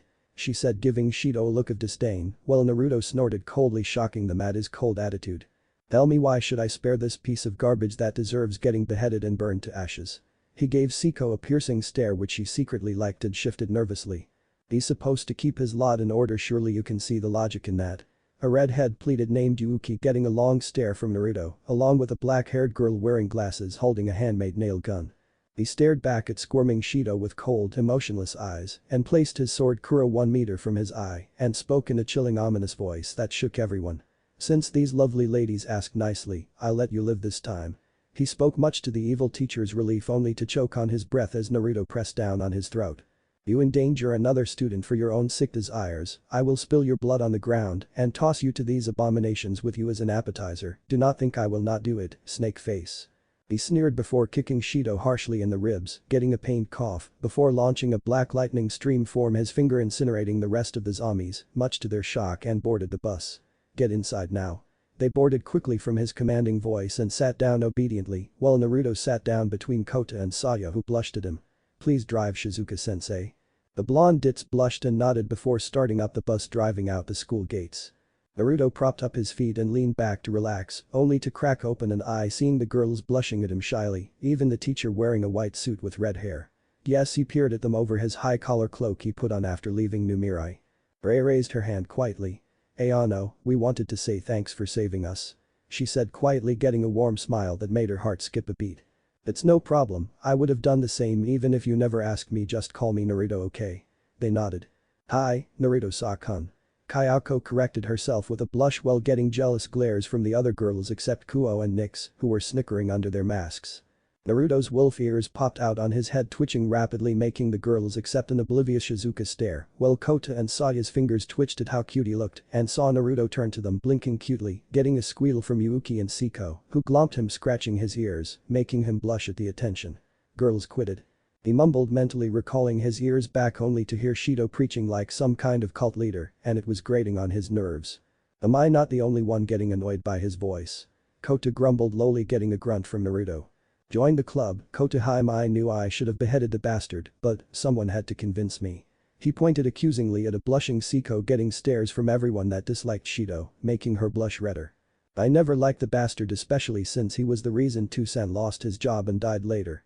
Rei snarled in anger, getting a sympathetic pat for Naruto which cooled her down, subconsciously feeling her attraction to the black-haired boy grow, and knew the others felt it too. Naruto-kun, how good are you with a sword? Yuuki asked, getting curious looks from them. I can take on a whole army of master-level swordsmen with barely an effort. He shrugged boredly, getting shocked looks from them, even Nyx and Kuo, who never knew how powerful their mate was and vowed to get stronger for him and themselves. In case you're wondering where I came from, it's not of this dimension. They raised eyebrows in surprise. Amazing, from what I can see you came from a shinobi village, correct? Saya said with a smirk and an amazed gleam which Naruto smirked at. This babe's sharp and she's much more hotter than that Haruno, but equal to Sia in looks. Naruto nodded at her guess, causing the girls to ask him loads of questions, and he answered it with a smile at the childlike enthusiasm and was asked a question that stunned even him. Is it possible to leave this dimension if possible? Takasha asked seriously, seeing the other girls look at her in shock. Oh come on, do you honestly expect for this dimension to recover from all of this, she asked, giving them that look, making them think about it, and came to the cold realization Takasha was correct, since it would take millions of years to recover from this apocalypse. Okay, I guess, but we are not leaving without our family. Naruto nodded at that. I have your energy signatures memorized, I can properly track your family, but I would need to do it discreetly. He glanced toward a certain snake who was watching them closely, and it was angering Rei so much Naruto could feel her killing intent rising to Jounin levels, making his eye raise a bit in amazement. This girl must have held a lot of hatred and rage in her to channel that much. Kuo muttered to Nyx, who nodded. Tsunoda grit his teeth, staring at Naruto with anger, along with that Takasha, who declined his advances and stood up and jumped at her with a knife, only to cough up blood from getting a sheathed sword slammed into his stomach so hard it launched him back several feet, and saw it was Naruto standing up with emotionless eyes. I would watch who you attack with that knife, I don't have qualms with killing someone like you. He said, clenching Kakua's hilt so much he could feel her vibrate in pleasure. You think because you got a sword, you think you're a fucking hotshot, there's more of us than you. Tsunoda snarled insanely and pulled out a switchblade, with many others getting an amused look from Naruto. You really think I can be killed easily? Boy, I have killed more annoyances before you were even hit puberty. Do you think a puny little blade like that will help you against me? He tilted his head in question. Now Naruto-kun, there's no need for violence. Naruto bristled in disgust, inwardly gagging at being called kun by this Orochimaru reject, and could feel the girls blasting the asshole with killing intent with pissed off looks. Keep your dogs on a leash, then I won't kill you and them. He grinned at the scared look on Shido's face. Tsunoda clearly had no sanity left and lunged at Naruto, roaring like a wild animal, stabbing at his neck, only to get his feet tossed up and got a reverse elbow to his chest, knocking him out instantly, and kicked him into Shido, knocking them away, and jumped back to Rei and the others while Shizuka stopped the bus. Guys, we can't stay here, we have to move now. Naruto made a group of shadow clones that quickly grabbed the girls and jumped out of the bus and blasted into the sky to find Takasha's mother, leaving the bus rolling into a horde of zombies. Son of a fucking Shido cursed when he saw Naruto took all the females with him and swore as the bus collided. Suck it, Shido heard Rei's shout. But Naruto. Were you glad that's over? Naruto grunted as he and the others flew through the sky following the signature of Rei's mother and saw it was nighttime and speeded up, getting whoops of excitement and glee from the girls at flying, making him snort in amusement, but stopped suddenly seeing an older looking Rei fighting off a group of zombies with a spear and raised an eyebrow at her skill in Bijutsu. Hasan. Naruto and the others landed right next to Naomi Miyamoto, whose eyes lit up with joy and happiness, seeing her daughter, and blushed seeing Naruto's handsome looks and saw a teasing smirk on her daughter's face. I know what you're thinking, Hasan, making the elder Miyamoto chuckle sheepishly. Who's this hot eye, Musum? Naomi asked while giving Naruto a once-over. His name is Naruto, he came to help find the others to get out of here. Naomi nodded and grunted angrily. We should go find Mio, Emi, and Mura next, An. I don't know the names of Rei's, Takasha's, Kota's, and Siko's mother's names along with Yuki, so I'm just making them up, along with Yuki-chan's mother. Naomi suggested, getting nods before running down the street on Naruto and his clones' backs, following the signature of their Kasens, as he couldn't detect their father's life force, meaning they are either dead or one of them. Naomi is shocked at his strength and speed, but quickly grew a blush since it's been a long time since she was with a man, and saw her daughter give her nod, thinking the same thing, promising to suggest it. This is the damn zombie apocalypse, they don't want to die alone. I can sense your thoughts, Naomi. Rei, if you want to be with me you will have to share, okay? They nodded in muted shock before coming around another bend only to skid to a stop, seeing a horde of them dashing down the street surprisingly at low genin speeds. Naruto channeled fire chakra through his lungs. Kaiten. Tajuuga Kakyu no Jutsu. He exhaled, firing multiple balls of fire chakra that were the size of boulders that impacted the horde, engulfing them in a wide explosion, taking most of the alleyway out, getting another round of shocked looks. Saya just stared at him in awe and wonder. He can spit balls of fire, and I sensed that wasn't his either. Naruto-kun, you are capturing a girl's heart like this, who are you? She wondered with a blush, with Kota wondering the same before jumping from rooftop to rooftop and heard gunshots. He stopped and looked over the edge to see an older-looking Takasha, Siko, Yuki, and Kota gunning and cutting down some zombies that managed to corner them. Mura sliced another down and bisected another at the waist, only to jump back from a lunge and got ready to attack again, only for her eyes to widen, seeing her daughter Siko split it in half, appearing from out of nowhere. Musum. Siko smirked at her mother and pointed behind her to see in shock a black-haired handsome-looking Naruto punching and kicking the heads off of the undead without breaking a sweat, and saw Rei, Yuki, Kahata, and Saya helping Mio, Emi, and Yaya. Naruto fried another zombie and turned to the last one and grabbed its neck with both arms, twisting, instantly breaking its neck, and let it drop to the floor. Turning back to see Yaya, Mio, Emi, and Mura looking at him with blushes and awe. My, it seems I'm making a habit of rescuing beautiful queens from distress. He said jokingly, getting giggles from Mio and Mura at his warm personality, while Emi looked at her daughter Takasha with jealousy on her face. How did you find this hunk? Emi demanded childishly, making Takasha give her mother a smug grin. Not telling. She said in a sing-song voice, making Naruto snicker as he walked toward them and frowned, noticing it was nighttime. Ladies, we might want to head to Shizuka's friend Rika's house, I made a clone to mark the location. He explained, getting nods before hugging his clones as he and the others vanished in a black flash. Rika's house. They appeared inside the house with a flash showing a slightly disoriented group of women who looked around in awe. Flying thunder god indeed. Siko said in a daze, getting a nod for Mio and Kota as they looked around and saw Naruto toss off his coat and Haori showing his solid 12-pack through his sleeveless tight top spandex shirt. Emi and Mura felt their panties dampen under their skirts while trying not to moan at the sight of his godlike body that was still growing. Fuck age, he's a ninja. From what he told us, he's a clan heir allowed to take multiple girls. I'm glad we can talk about this, both women thought. Mio and Kota were comparing his looks to a hot guy in an anime they saw, and so far from what they're seeing, Naruto outclassed even a Bishinen's looks and hotness, evidenced by their glasses fogging up with blushes. Yai and Yuki were trying with all their being not to masturbate out in the open, and so were Takasha, Siko and Saya, blushing madly, eating the view up, and all shared one thought. We are definitely talking about this with Kuo and Nyx, they thought. Girls, I'm sure you're all tired and sweaty from this day, go on and take a bath, I'll keep watch. Naruto said kindly, making their minds shut down while feeling their attraction for this Bono man in front of them intensify, and saw Kuo and Nyx walking into the bathroom wearing robes and quickly followed their lead. Naruto saw the door close and laid down on the bed, only to raise an eyebrow seeing a large locker, making him get an inkling as to what is inside, and saw a lock which he snatched off and opened the storage locker, only for the eyes of his tenants, along with him to widen with dropped jaws. They saw guns stocked in there of every shape and size, and they realized this belonged to Rika. "Holy Kami-sama, this woman has got to be a demon in disguise," he muttered in a daze. "I am so going to like this girl." Jayuki smirked, getting similar ones from her sisters and Yami. "Bathroom? Kuo-chan, you have got to tell us how you got to him." Shizuka pleaded, getting a chuckle from Kuo, who turned off her powers sitting naked in the large bathtub, letting her huge assets jiggle, making Ray glower at them with an intense look, getting a snicker from Naomi. Kuo told them of what happened in her and Nyx's dimension and explained the battle between Naruto and the beast, making their eyes widen to epic proportions and stop seeing they were quiet with dazed looks. "Now I see why he's a demon god and the heir of the most powerful people alive." Kota breathed out in awe and admiration. "Is it possible to learn how to fight like him?" Mura asked seriously, getting nods from a smirking Kuo and Nyx, as both called their natural elements to their hands, getting odd looks. "No longer will we be simple weak women." Kuo smirked, showing her fangs. "Soon we will be the Namikaze Uzumaki girls." They chorused in glee before relaxing. I wonder how sensitive those are, Kuo-chan." Ray giggled lecherously, making everyone else give Naomi a shrewd look, making the elder Miyamoto huff. "Not my fault she takes after me, but I want to find out too." Naomi soon giggled, stalking toward Mura and Siko, making groping motions before lunging at them, both getting moans that vibrated out the room, only Naruto hearing it. "But Naruto." His head peeked up from the floor with a raised eyebrow at the door, hearing squeals and moans. "Just wow, girls already experimenting, huh? And you girls better not be masturbating in my mind, I am not cleaning that mess up," he said in fake anger, making the girls eep at being caught doing what he thought they were, making him chuckle. He tensed, sensing someone behind him, only to see a head of blonde hair of Shizuka and saw her cheeks flushed.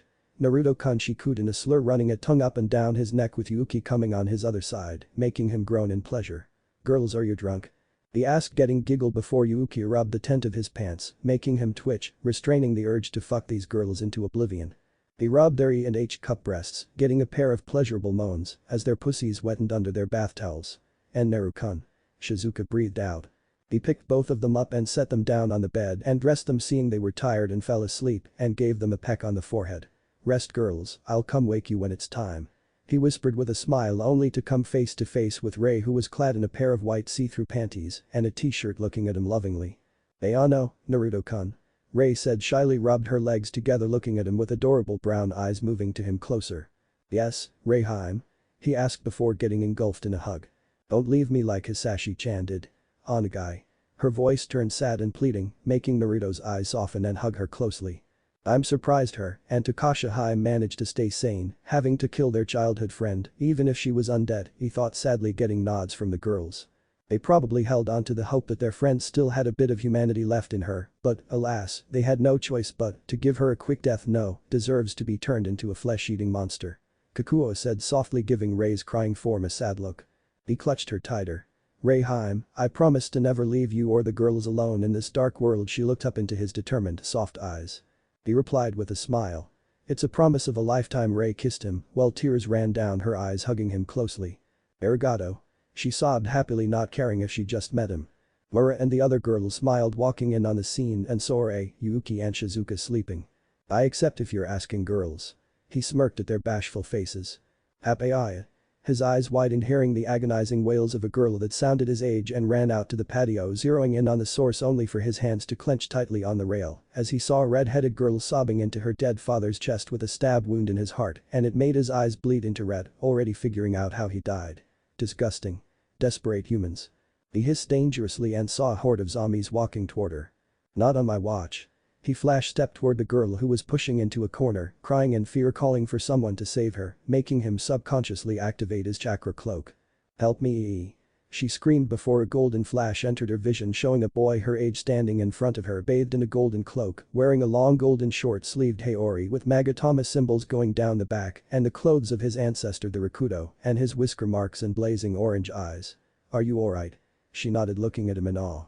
"Tenshi-kun?" He chuckled, making her heart flutter, hearing the feather-light tone in his voice.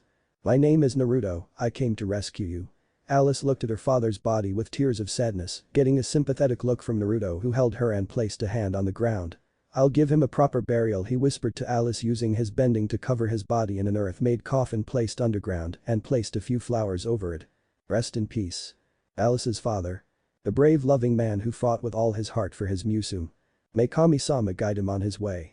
Thank you Naruto-kun, she whispered with a thankful smile, getting a nod before he picked her up and saw a puppy wagging its tail at him, making him chuckle, and placed the pup in his front pocket and flashed to the garage to see his girls dressed in full gear and made a group of clones and floated into the sky and made another to get Shizuka's friend Rika while he and the others blasted away. Towards Yuriko's mansion. 20 minutes later. He arrived at a gate to see his clone making out with a purple-haired bombshell beauty and dispelled at getting a whine from Rika, who saw him and the others and quickly hugged Shizuka. It's good to see you, sister. Siko smiled, clutching a katana that Naruto created for her using his powers over nothingness.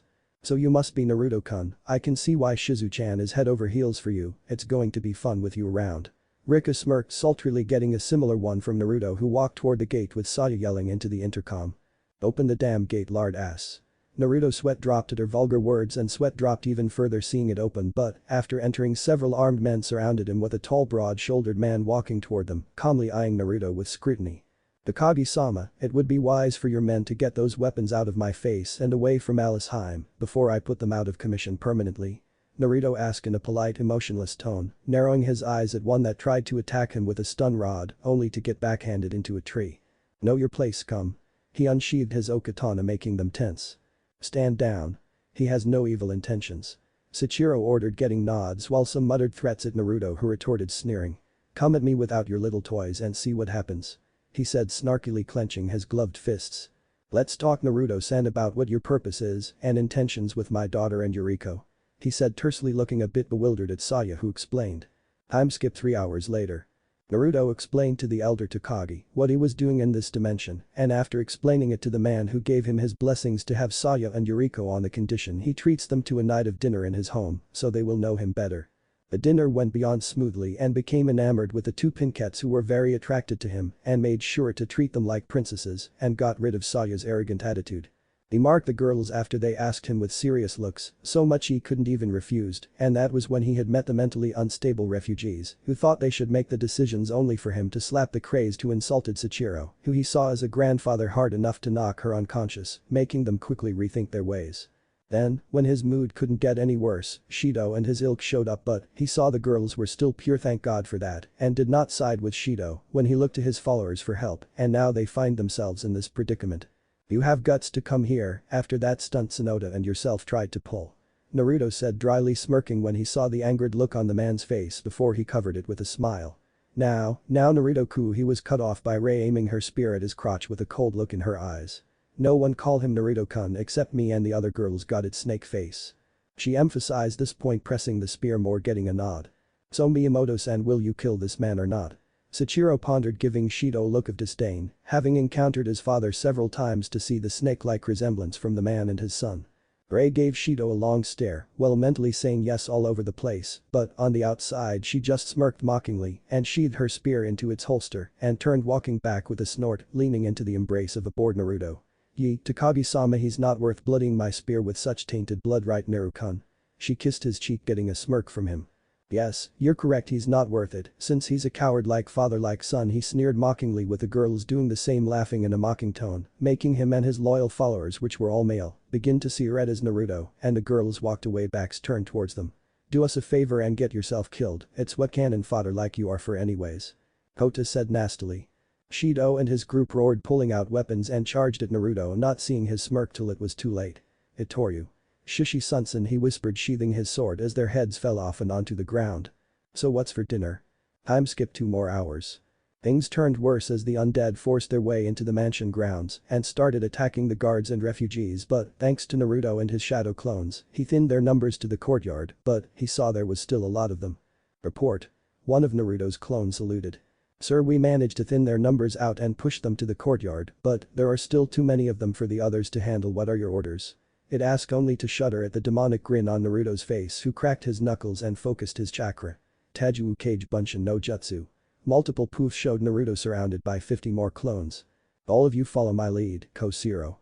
Naruto fired the small mini black and red colored Zero into the sky, along with the other clone, getting confused looks from the others, including Kuo and Nyx. Why did he shoot them into the air? There's no way for them to come back down. Saya's eyes bulged and took cover behind a couch with the other girls doing the same while Sachiro. Papa, what happens when an iron ball gets thrown into the sky and stops speeding? It comes back down gaining velocity for impact. He raised an eyebrow getting a nod. Well, Naruto-kun's zeros or co-zeros are currently racing down to the courtyard at inhuman speeds and he shot 50 of them into the sky.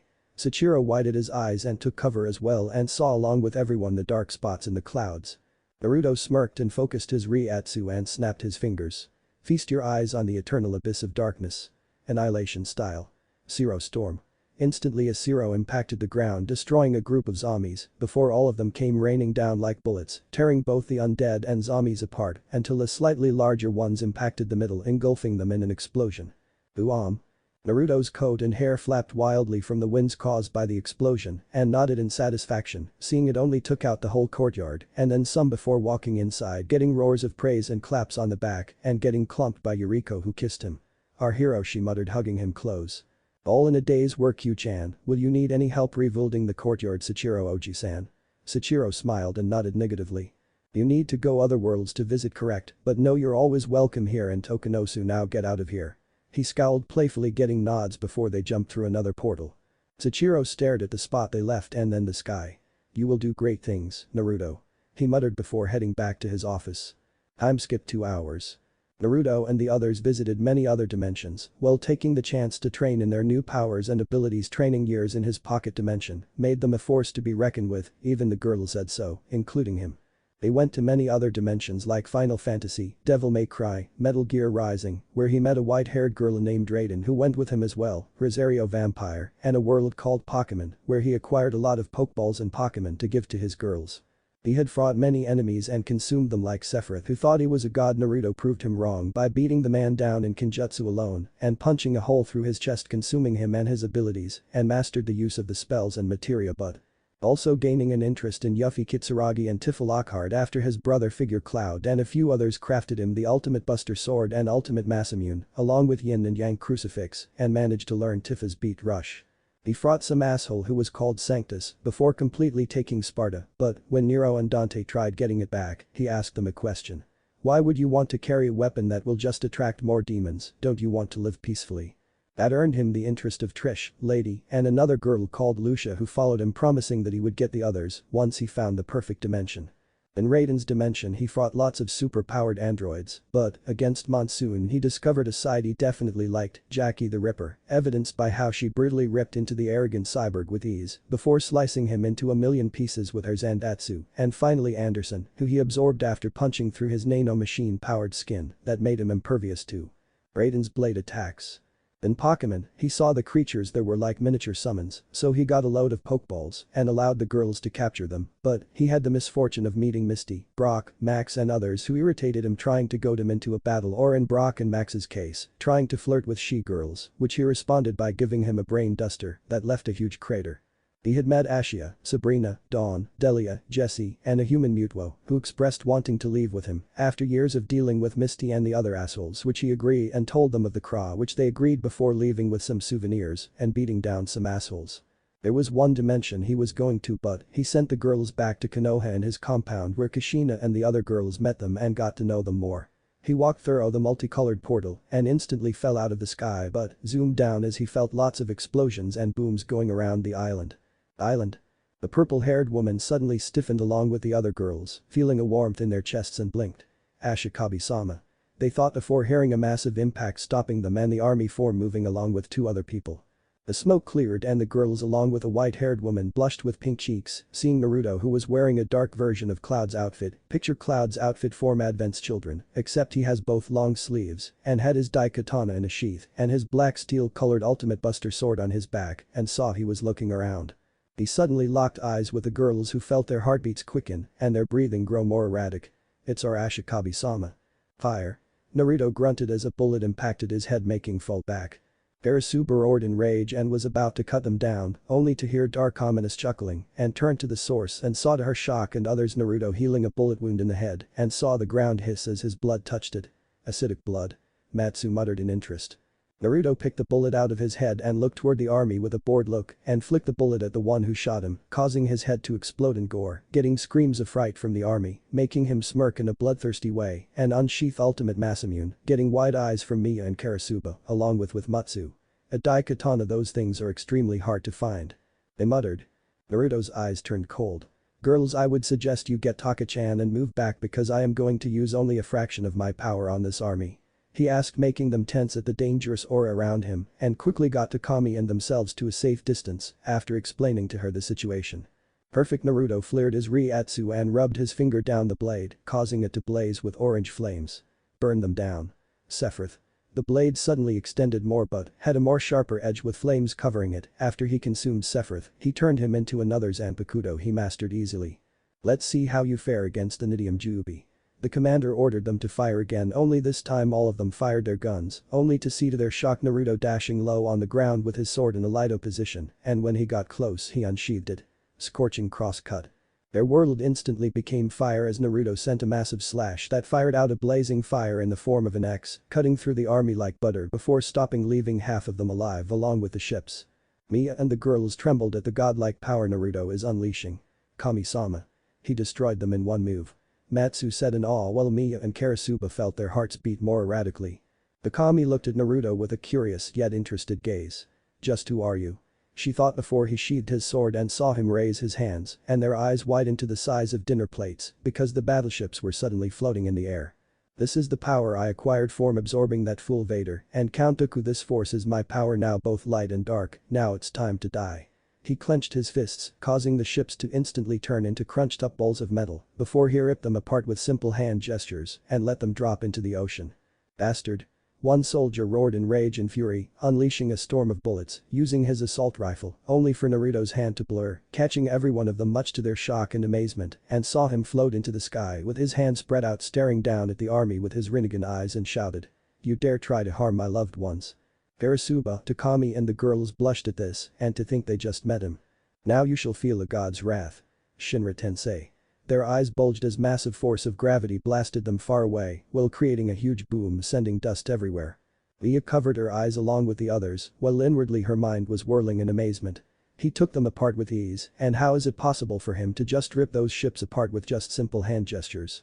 She thought while being aroused by the power excluded from him, and when the dust cleared their eyes bulged and jaws dropped as they saw Kamakura Island had a big-ass crater in it, and floating toward them was Naruto, who looked very majestic and his warm gaze made their hearts flutter.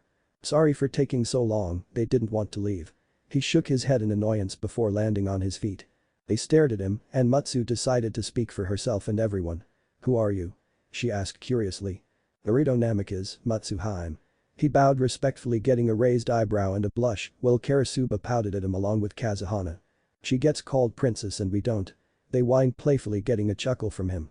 Tsunamis and Kara-chan, Hana-chan. Both blushed and looked away shyly. I take it you're Takami Sahashi? She nodded and shook hands with him while blushing at his soft hands. In case you're wondering, I am not from this dimension. I have been searching for a home for the other girls in Kara-chan. Ladies, do not give me that disappointed look. I am allowed to have multiple wives thanks to my demonic heritage, so don't be sad, though I would like to get to know my Sekirei better. He said, giving each of them a kiss on the lips, causing huge multicolored wings to sprout from their backs. Even Takami got a kiss. Matsu breathed out in awe. Our limiters are removed and our tracking chips were removed and destroyed, but our body feels stronger.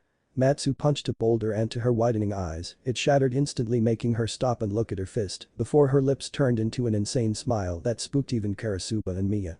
Oh, looks like someone found a new toy to play with. Naruto roared with laughter, getting giggles from the other girls. Who is this?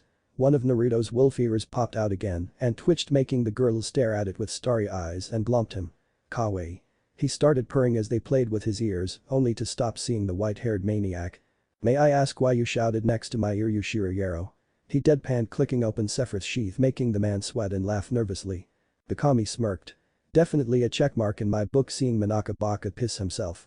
I will not tell you my real name, but you can call me Jubi. He said coldly, making the girls jump in surprise.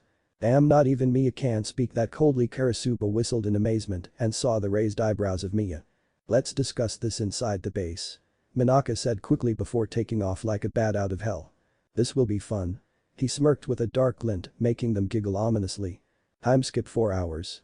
So far he learned the girls were his sekirei, each had a different number and abilities from what he has seen. Matsu, Miya, and Karasuba were the Kenjutsu masters, Matsu the strategist, Yume the close-range fighter, and Hana the long-range rider. He had discovered he had finally stabilized Yume's core as her powers were out of control when used. He got to know them very quickly and told them of his life and his goal for his family and decided he would come here with the others. One he hits 18 which saddened them but quickly cheered up when he made some blood clones to teach them how to fight using his world's weapons since they couldn't use chakra and quickly mastered the other weapons and fighting styles. Later girls, I need to visit one more dimension before heading back to Naruka-chan and the others. They waved him goodbye as he walked through to the post-apocalyptic world. Emperor's Land. Shit. He cursed as he fell through the sky and landed with a crash in the middle of an army in front of a monument, getting looks of confusion from everyone including the two fighters on the stairs fighting. Fucking damn it, that smarts. Lin blushed at the colorful language including Barty get it and saw the dust clear and their faces heated up seeing the handsome boy. Naruto looked around at everyone and gained a tick mark and flared his Mitaki. What the fuck are you maggots looking at, Ro? And Toki raised an eyebrow in shock. This little one has Mitaki and is in control. Toki breathed in shock since Mitaki users were known to have gone insane. Kill him. Bowser ordered, getting arrogant grins from the soldiers who stabbed at Naruto, who gripped their weapons tightly with cold Sub-Zero eyes. I do not like your leader Bowser already, him calling himself a god. Naruto sneered venomously and allowed his Taki that was vermilion orange to blaze into the sky, piercing the heavens, shocking everyone. Kenshiro looked shocked. Unbelievable. This child's Taki is 5 times more massive than me and my brothers. He thought in shock. His Taki pierced the heavens. Ro said with a hint of shock as Kakuho was being obviously quiet. Naruto suddenly broke the spears with a jerk and plunged his hand through the man's chest, getting similar looks of shock as Naruto's stance resembled a bird's and an eagle. That's Rei and Shin style, the little one has combined them. Toki thought in shock since combining 2 different stances was something only a master could accomplish. Naruto instantly blurred into the army, slicing, clawing, kicking, and beheading them one after another with cold, emotionless eyes and jumped high in the air glowing with energy. Nanto Tsuchikanaugi. Soaring pure grace. He slashed down, landing in a kneeling position, and after a few seconds the ground exploded with a crash from his Kai tearing into the ranks. If I knew you were this weak, I would have turned you to ashes so I wouldn't look at your ugly faces. He drawled boredly, dusting the dust off his sleeve before turning to Toki and Ro, locking eyes with them. Ro and Toki gasped as the image of a massive wolf with 10 tails appeared behind Naruto. His aura manifested into a beast. Ro thought, feeling fear for the first time since Toki. Ancestor Kenshiro-sama. Kenshiro's eyes widened hearing ancestor and looked into Naruto's eyes and saw they were glowing with power and saw the spirits of the previous Hakuto and Nanto masters gathering beside Naruto. Yes. Naruto gave a narrowed gaze towards Bowser, who instantly buckled in fear. Let me take care of Bowser.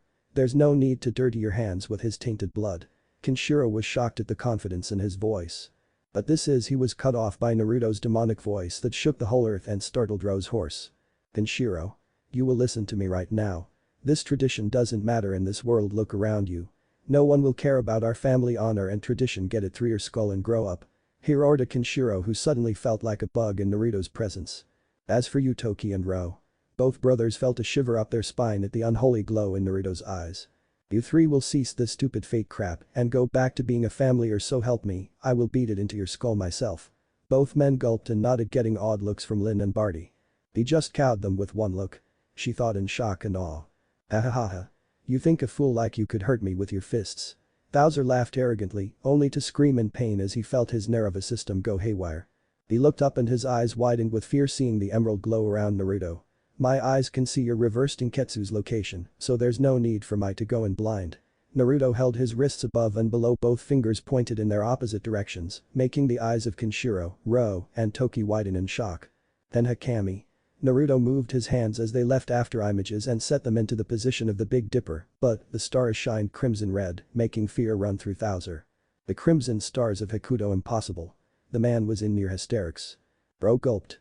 The crimson stars of Hakuto were said to show when one of Taki and Mitaki appeared, and his power was unmatched and unrivaled, but his fists were able to break the strongest of fighters just being near him. The 2 younger brothers gasped in shock. Both our ultimate stances have been revealed now, make your move, Phoenix. Bowser narrowed his eyes into slits. You called me by my animal name? Bowser intoned emotionlessly. Very well Akami, I will show you, even the crimson stars of Hakuto will fall. He shouted and jumped toward Naruto, his hand swooping down. Naruto thrusted his hands forward. Hakuto Shinkanaugi. Tenha Kasatsu, Heavenly Destruction. Bowser screamed in pain as he was pushed back, but the stairs behind him were destroyed, forming the 7 stars of Hakuto. Even the stairs were damaged. One of Bowser's soldiers said fearfully. Tenha Kasatsu was made for dealing with those that had reversed Inketsus. Don't waste your breath, you're already dead. Naruto said coldly before walking down the stairs only to stop hearing laughter and saw Bowser's wounds closed, though he looked like it took a lot of effort. Raising an eyebrow in amusement. Oh ho. You survived even though I used Tenha Kasatsu at 5% of its maximum potential. Bowser's blood ran cold along with the brothers who heard his words. 5% of its maximum potential. Kenshiro stared at Naruto in shock when he heard that his Tauki must be potent to do that at 5%. Nod saw his brothers thinking the same. I will not bow to some street trash like you. Bowser will not bow. The man in a fit of insanity jumped at Naruto Talon swinging only for Naruto to fire a barrage of rapid punches. Let's see you survive this Hakuto Raikanaugi. Yujo Mashu ha. He launched a final punch causing Bowser to go limp as his heart exploded from the Tauki and Matauki entering his system. Naruto set him down and closed his eyes. Rest in peace Emperor, he whispered and teleported in front of Lin and Barty, who blushed at his kind smile. Let's get these chains off of you. He snapped the chain with his bare hands, getting cheers before both girls hugged him, thanking him repeatedly. Girls, calm down. Both blushed in embarrassment and he raised an eyebrow seeing the pink hair on Lin. Is it me or am I just meeting beautiful pink-haired girls by accident? Lin blushed at being called beautiful and heard snorts of laughter from Toki, Ro, and Kenshiro. I don't know why you're laughing, Ro Oji-san, when you haven't even got any. He shot back, causing the mighty Ro to sputter in indignation, making Kenshiro laugh his ass off at his fuming older brother. Toki coughed violently, only to feel his breath become more even and saw Naruto's palm glowing green. I cured your illness, Uncle Toki. That pesky radiation poison stopped me. Toki smiled and nodded at Naruto as his hair returned to the light shade of brown. Naruto, could you do me a favor, take care of Lin and Barty, me and my brothers have work to do. Naruto nodded. Goodbye big brother Ken. Uncle Toki and Ro. The 3 Hakuto masters waved with a smile as Naruto and the 2 girls walked through and back to Konohagakure no Sado. Namaki's Uzumaki compound. Naruto-kun. Kushina yelled, tackling him to the ground, kissing him, getting rounds of laughter from the other girls, and saw Barty and Lin fuming at Kushina. I need to get back to the academy, Kushi-chan, be back in a jiff.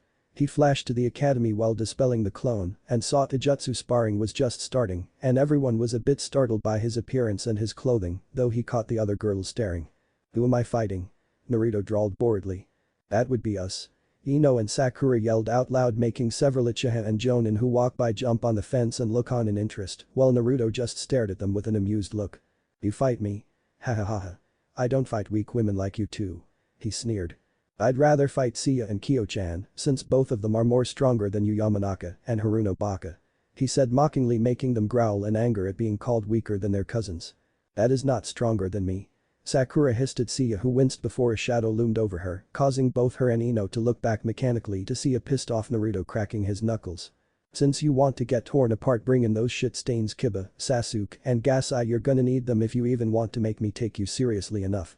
He said coldly, walking into the ring and slammed his ultimate buster sword into the ground, causing a small earthquake, while Kinjutsu experts drooled at the deadly looking weapon and saw Naruto unclip his kunai and weapon pouches along with his scroll belt and toss them to the side. I will only need Taijutsu and Jinjutsu for you pieces of scum. Naruto growled as his supposed victims walked into the ring arrogantly and saw Akamaru looking at him with an apologetic look in her eyes. Time to play Yami. His Ninken partner walked from the shadows, eyes glowing amber gold making them tense, and suddenly her appearance shifted into her human form and leaned into Naruto, kissing him deeply, getting wolf whistles and cat calls from his Uchiha family, and disconnected. Ready to show these rookies how it's done? He asked, turning toward the shocked opponents with a predatory smirk, and dropped into the wolf claw stance, dropping on all fours as his appearance changed feral. Yami nodded with a similar feral grin and dropped on all fours as well. The Kami Man Beast clone. Yami suddenly changed into a female Naruto with his same looks and clothing and waited for Iruki and Mizuka to start. Ready? They nodded. Hajime. Kiba tried to fight Naruto head-on, only for the demon god to meet him midway and send him crashing to the ground, a reverse elbow to the head, while scissor kicking Gasai and Sakura, sending them skidding near the edge, and engaged Ino and Sasuke into jutsu. While casting small genjutsu that altered their perception, making it look like he was hitting in one direction, but was actually punching from the other, giving them bruises and cuts. Come on, that the best you guys got. Yami chikeslammed Kiba, creating a small crater, while Akamaru just watched boredly and gave her a nod and dodged a sloppy kick from Sakura and gave her a punch-kick combo that sent her flying into the fence, skidding down comically, sending the Uchiha watching into peals of laughter. "Kick his ass, Naruto-kun." Sukuna yelled, getting a smirk as he dodged and parried Ino and Sasuke's unsynchronized jutsu moves as they were too telegraphed, making it easier to counter and move around, getting a disappointed look. "Your moves are too telegraphed, weaklings." He sent both flying with a double scorpion kick, flipping in midair and landed on his feet. "Thus they are easier to counter and read," he said in his lecturing tone, making them grit their teeth in anger before charging at him, dual kunes in their hands, and slashed at him rapidly, only for Naruto to dance in and out of their range like it was an everyday thing. "You lose." They turned quickly, stabbing Naruto with grins, only for it to change into horror as he smirked and vanished in a swirl of black petals before their eyes drooped with the signs of Jinjutsu and used their chakra reserves to dispel it barely and looked toward Naruto and Yami, who were smirking, sitting on the bodies of Kiba and Sakura. "Shut me up by mindless self-indulgence. That's not all, is there?" Yami smirked as the music played in the background, with the skies darkening, making both of them look like king and queen of demons. Sakura moaned in pleasure as Naruto grounded his foot into her back, making him raise an eyebrow. Seems Pinky here's a masochist," he mused in amusement before knocking her out. Both turned towards Ino, Gasai, and Sasuke, who made the mistake of looking into his eyes. "Nihin Shouja." They instantly dropped like logs. Winner Naruto Namikaze and his Ninkin Yami," Mizuka announced in shock and awe at his skills. He smirked and winked at Sukuna, making her blush and look away as he walked inside with thoughts of other worlds on his mind. "Still have more abilities to collect, so I'll go searching in the next 5 years," he shrugged as he heard Iruki and the teachers send them home. "Who said the academy would be boring?" Chapter 3. "The Tauto-kun, congratulations on that ass-kicking you gave them." Naruka grinned at her bored-looking little brother, who groaned knowing he's gonna be hounded by more fangirls. His mother Kushina just squealed so loud his ears almost bleeded, if not for blocking them with chakra. Raiden and the others were awed by his combat skills and requested if he could teach them, and he accepted but told them they need to be discreet when training. Raiden helped Naruto complete and further his own style of Zandatsu after being told of Sam's fighting style by the female cyborg and found out she had a Raiden element so potent she can control any kind of thunderstorm just like him and use it to recharge her energy and chakra, which was at least mid-Anbuhei. If you did all that kind of training Raiden did and unlocked your energies, you would have those level of reserves or maybe even higher. Don't like it, tough shit then. And he had her start off on the exercises that dealt with using high chakra reserves and was progressing smoothly, as did the others. In 3 months they each had the basic knowledge of the elemental nations. Their knowledge in the shinobi arts were equivalent to experienced Jounin and rookie Anbu. Thanks to Naruto expanding their reserves with his own chakra, they endured the pain for their love to get stronger, noticing they were being watched every time by Anbu, Jiraiya and Kakashi. Lin wanted to see Kenshiro 3 times a week since he was like a father figure to her, and Naruto agreed since he got to spar with the 3 Hakuto brothers, as well as helping them rid the world of any corrupt or evil bandits and tyrants, and taught her Ryujutsu, Taijutsu, Yukijutsu and Kinjutsu, while Kushina and his sisters taught them the other parts, which he made sure to make sure they could handle the training. Lin and Barsha asked him what he would do about the Nanto and Hakuto styles. He answered without question he would remove that stupid rule about master and student having to kill to gain the rank of master. Students would be allowed to learn other styles that contradict with their type of specialties, like Lin decided to take on Toki's style of fighting, which would allow her to heal and kill, especially after experiencing the things she saw back at her original home, and she was surprisingly viscous when she caught that San and Jiraiya trying to peep on her and the others. She did something not even Kushina would wish on a man, she literally made him impotent and did it with a childlike smile on her face. It was so evil. Naruto proclaimed love for her right there and then, making the girl's face turn a pinkish red and fainted with steam coming from her ears. It was just too cute and adorable, seeing as Hinata and Hasana did the same thing concerning him, and she just encouraged her stalking of him as he wanted her to find true love instead of it just being a clan thing. He gave a wink to Naruto showing the go-ahead, and Naruto silently promised to bring his loved ones with him, especially the Hyuga clan, well, the side branch and some of the main branch, but the elders have got to go bye-bye. Raiden and the girls from Tokunosu helped bring in other technology from their own worlds and turned the clan estate into a freaking super estate. They had larger and more rooms, training grounds, dance rooms, video games, computers, plasma TVs and all other kinds of cool shit, and even a shooting range, a chakra affinity wall and a larger jutsu library. Kushina and the others who didn't know about such technology were gushing with amazement, and lots of the shooting games were played and nearly everyone developed a competitive streak. Naruto continued to refine his Rinnegan and EMS techniques and could gladly say he reached a level far above Madara when using the EMS, and Kamui was very useful in wanting to avoid any unwanted people like the Uchiha, for example, who kept staring at his ass the whole time. He had nightmares about that, and the girls had to help calm him down and reassure him Sasuke will die before he gets to him. Soon the nightmares stopped, and he now had a deep hatred of faggots like Sasuke and took more sadistic pleasure in humiliating him in front of his fangirls that slowly drifted away till they became his fangirls, but he made sure to let them know what happens if you aren't strong enough as a kunoichi. The fangirls decided to train after hearing of the horrors of a kunoichi. Kushina took part in this, but decided to be evil and placed a slave seal on all of them to serve her Soichi as his maids and bodyguards. They were Ami, Kasumi, Fuki, Nachi, Keiko and Tsubame, and Naruto was slightly stunned but accepted it knowing his mother was being turned into a true demon by the leftover Yaki changing her. Another few weeks Kushina, Naruka, Natsumi, Hikari and Kagura took him out on a month-long training trip to Yuzu no Kuni to learn about his Uzumaki heritage. Learn he did the combat styles, ninjutsu, kenjutsu and fuinjutsu was out of this world, and to think his baka of a father actually called himself a master ba. He was only a novice in Uzumaki terms, and Naruto became a master when he only hit 7 years old. His tenants giggled with glee, knowing that bastard son is more of a genius and hard worker than he will ever be. On the way they were attacked by bandits led by Rakusho Aoi and unleashed his demonic rage when Aoi said he was gonna rape his mother and sisters. He took their bodies and stabbed them through ass and out the neck, eyes wide in terror, and left them there as a warning to all who trespass on his family's homeland. Kushina stood there with glazed over eyes mentally thinking how sadistic and hot her Soichi-kun was and got him into T&I when they got back. Ibiki always wanted to pass on his techniques and took Naruto as his apprentice and told him he would still have to graduate. So now Naruto finds himself staring at Kyuchi Haruno strapped to a chair, glaring at Naruto with arrogance, shouting for the whole to know he was untouchable, and that irritated Naruto, Ibiki, Anko and the Anbu looking at the fat slob. Naruto-sama, can you silence the pig already? Ami asked in a cold monotone, glaring at Kyuchi who sneered angering he as she was about to go for a tanto on her back, only Naruto held up his hand stopping her. He crossed his arms. A predator knows when to play with its food, Ami-chan, besides I've got all day and I have plenty of torture ideas to make this disgrace beg for mercy. They shuddered at the slowly rising predatory smirk on his face, while the female Anbu including Anko and Naruto's bodyguards had blushes feeling arousal at the smirk. Hi Naruto-sama, I wish I had met you earlier in life. Kasumi bowed her head and Naruto just patted her on the head softly. Don't mope about it, Kasumi-chan, the past is behind me. I may be cruel to those that annoy me, but I can forgive those that are misguided. That is my ninja way. Those in the room were awed at his speech, especially Anko, Usagi, Tora, Nezumi, Fu and Taruna and Karasu. Naruto-kun, they were touched by such a heartfelt speech. What a load of bullshit, you ninja are nothing but barbarians. Kyuchi screeched in his banshee voice only for Naruto to speak.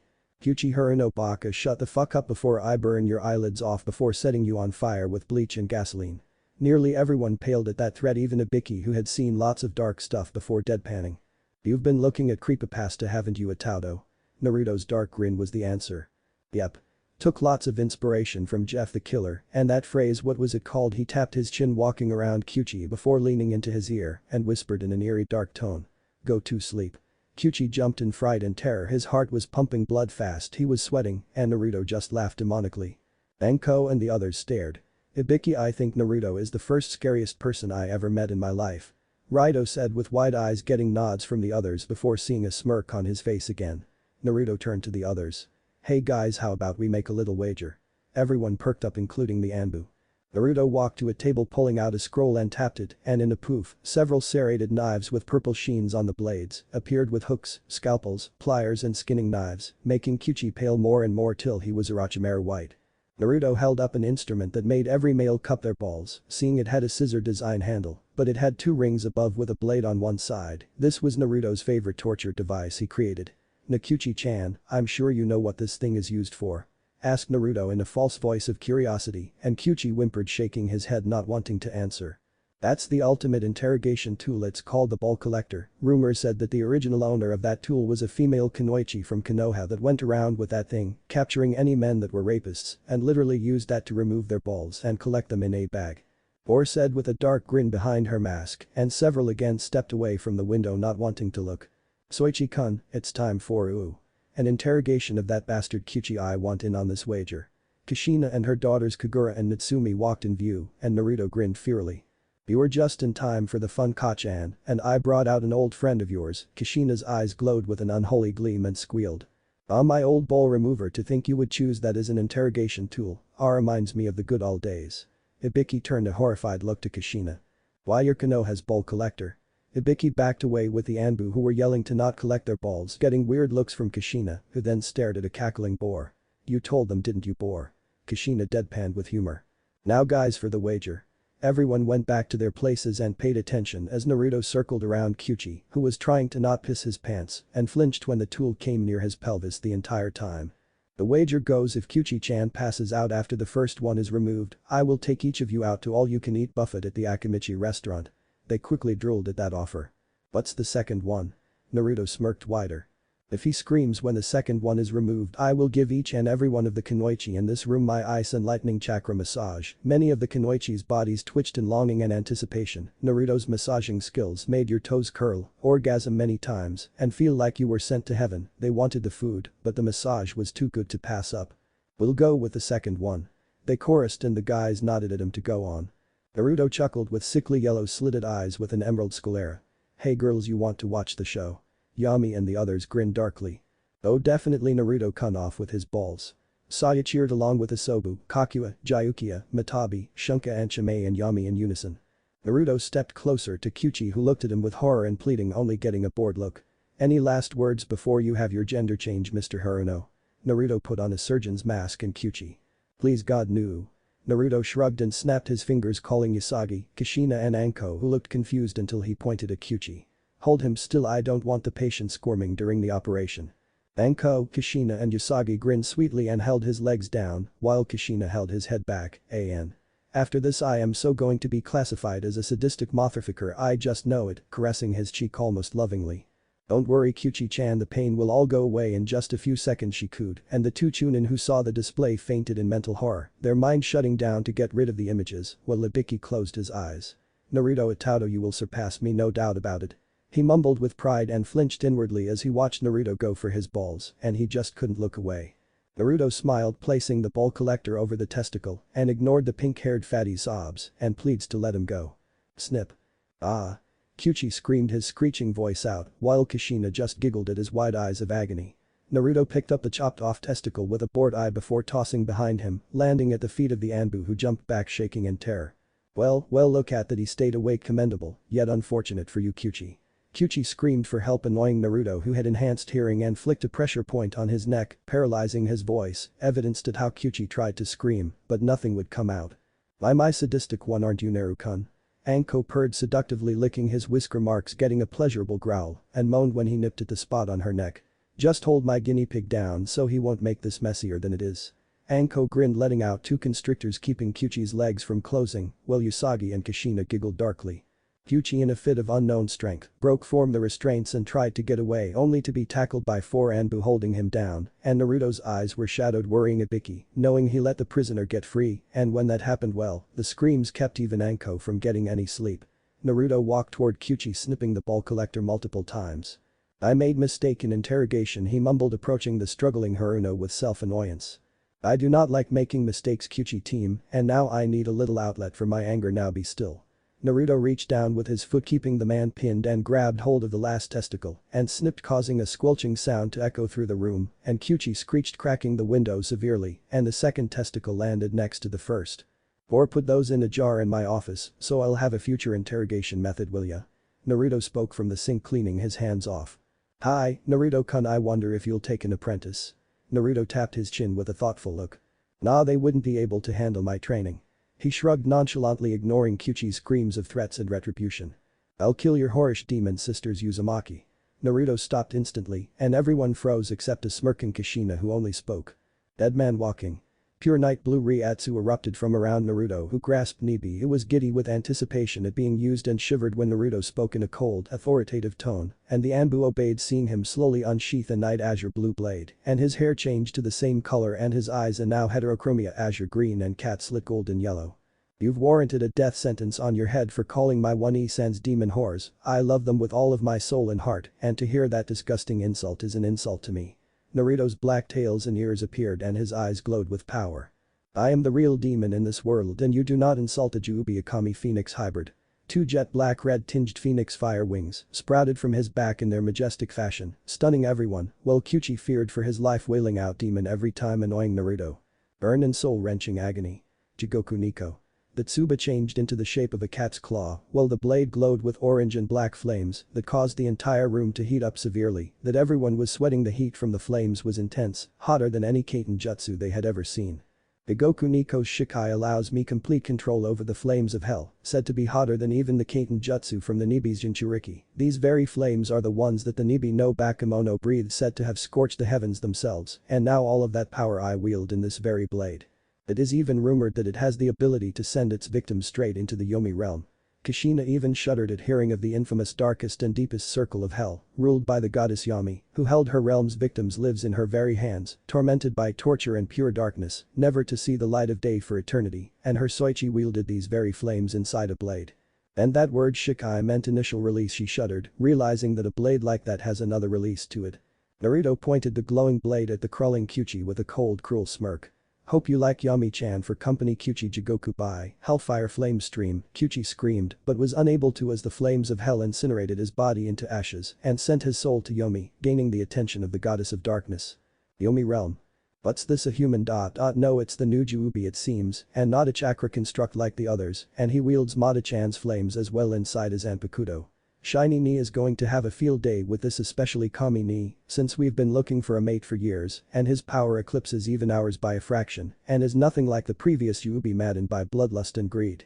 The black-haired bombshell of a woman wearing an elegant black kimono with the top showing her nearly popping out GG cup rack and wore black silky stockings and black-heeled sandals, and her eyes were pitch black with a violet sclera and had black mascara and supple lips with black lipstick. Her name was Yami, the ruler of the realm Yomi for the damned souls. She looked at the soul before her. Kyuchi Haruno crimes were adulteration, sexual assault, conspiring to hand over a little girl to be raped by a bunch of shinobi older than her by years, greed, rape, blackmail, fraud. Selling out village secrets for money and also trying to attack the Nidaime Juubi, and when she saw what happened when he was tortured, her eyes raised up high past her hairline, her respect for this new guy going up on a high level. The ball collector, hahaha. I so gotta tell Shiny Ni about this guy, his torture idea I have to give props toward. She mused with a grin before turning a cold eye toward Kyuchi. You are hereby sentenced to have the flesh on your flayed by a chain barbed whip for the rest of eternity, and it will be done again and again, so enjoy your stay in my realm, because it's going to be a very long time. Yami grinned in sadistic pleasure as her harpy demons took the man away through a dark hallway, his screams of mercy and pleading ignored. Yami's room was quiet, but she looked through her mirror at the eyes of her new interest Naruto Uzumaki Namikaze and simply blushed and fondled her breasts with a moan as she pleasured herself picturing him older, both of them in the bed, and grew hornier till her room was filled with moans of Naruto's name. But Naruto. Naruto nearly sneezed and looked around with a narrowed eye, confusing Takasha, Emi, Mura and Siko, playing Black Ops Ghost on the PS3 in the living room, at seeing their love look around as if someone was talking about him, which was the exact opposite. Something bothering you, Naruto-sama? Keiko asked, rubbing his shoulders after returning from his torture session. Naruto closed his eyes. I felt as if some godly presence was saying my name in pleasure and lust. He wondered in disbelief, and so did the others except a bunch of paling Biju. Oh shit, I forgot that Yami-sama would know who sent that soul to her, and now she has her sight set on Naruto-kun, and she's masturbating to his very image right now. My ears can't take it. Matabi gripped her ears hearing Yami's moans of Naruto-kun over and over. Mata-chan, what was that? I didn't hear you quite clearly. Naruto asked in an eerily calm tone and Matabi stuttered. It's nothing, Naruto-kun, we were just thinking about something. She said too quickly for his tastes, but he ignored it only to add something. Know that we will be having a private discussion about that disturbance. I felt Mata-chan. Matabi whimpered, not knowing if she should be excited or scared. Naruto enjoyed the massage, closing his eyes, wearing only a pair of black cargo shorts and a high-collar black shirt with a Juubi eye on his back and his EMS on the bottom, while he had sandals on his feet, while his Zanpakutos and other things were sealed into the tattoos on his wrist and arm. He was enjoying some peace and quiet for once until all of a sudden a portal popped open in front of him, stunning the others as Naruto was sucked in, and it closed instantly. Naruto-kun. Karakura town. Oof. The portal opened, leaving Naruto on his stomach. Groaning, he stood up, looking around only to lean his head to the side as a chunk of earth flew by his head, and he looked back to see an orange-haired girl in a black ragged coat fighting against a larger muscular man wearing white, and saw how his fists caused the earth to shake and shatter. His physical strength is impressive, but I can do that with just the flick of my wrist on any day. Naruto rolled his eyes at such low control over one's physical strength and suddenly spun around with Yamato unsheathed at the neck of a purple-haired dark-skinned woman who looked surprised and shocked at being detected. I do not like anyone sneaking up on me. Be lucky I knew when to stop or else your head would have been lying on the ground. He narrowed his eyes showing he would have done it. Easy. Easy kid. A blonde-haired man called out his hands up only to get an ear-ready Kai blast to the face and froze seeing another one in Naruto's hand colored deep black. My name is not kid, my name is Yubi. They raised an eyebrow at the name. Ten-tailed beast. Yuruchi frowned at the name before gasping seeing the girl smacked hard across the face flying into the ground. Naruto saw that she was about to be crushed and he transformed into a lightning bolt of black zipping in front of the fist and caught it without any effort, only causing the ground to crack. What the hell? Yami yelled in shock and denial while Ulquiorra stood there with interest in her eyes. You know, if there is one thing I cannot stand, it is stupid arrogant meathead like you bruising the face of such a beautiful girl. Naruto sighed boredly, opening one eye glaring at Yami who stood stunned at seeing a 9-year-old block his strongest punch.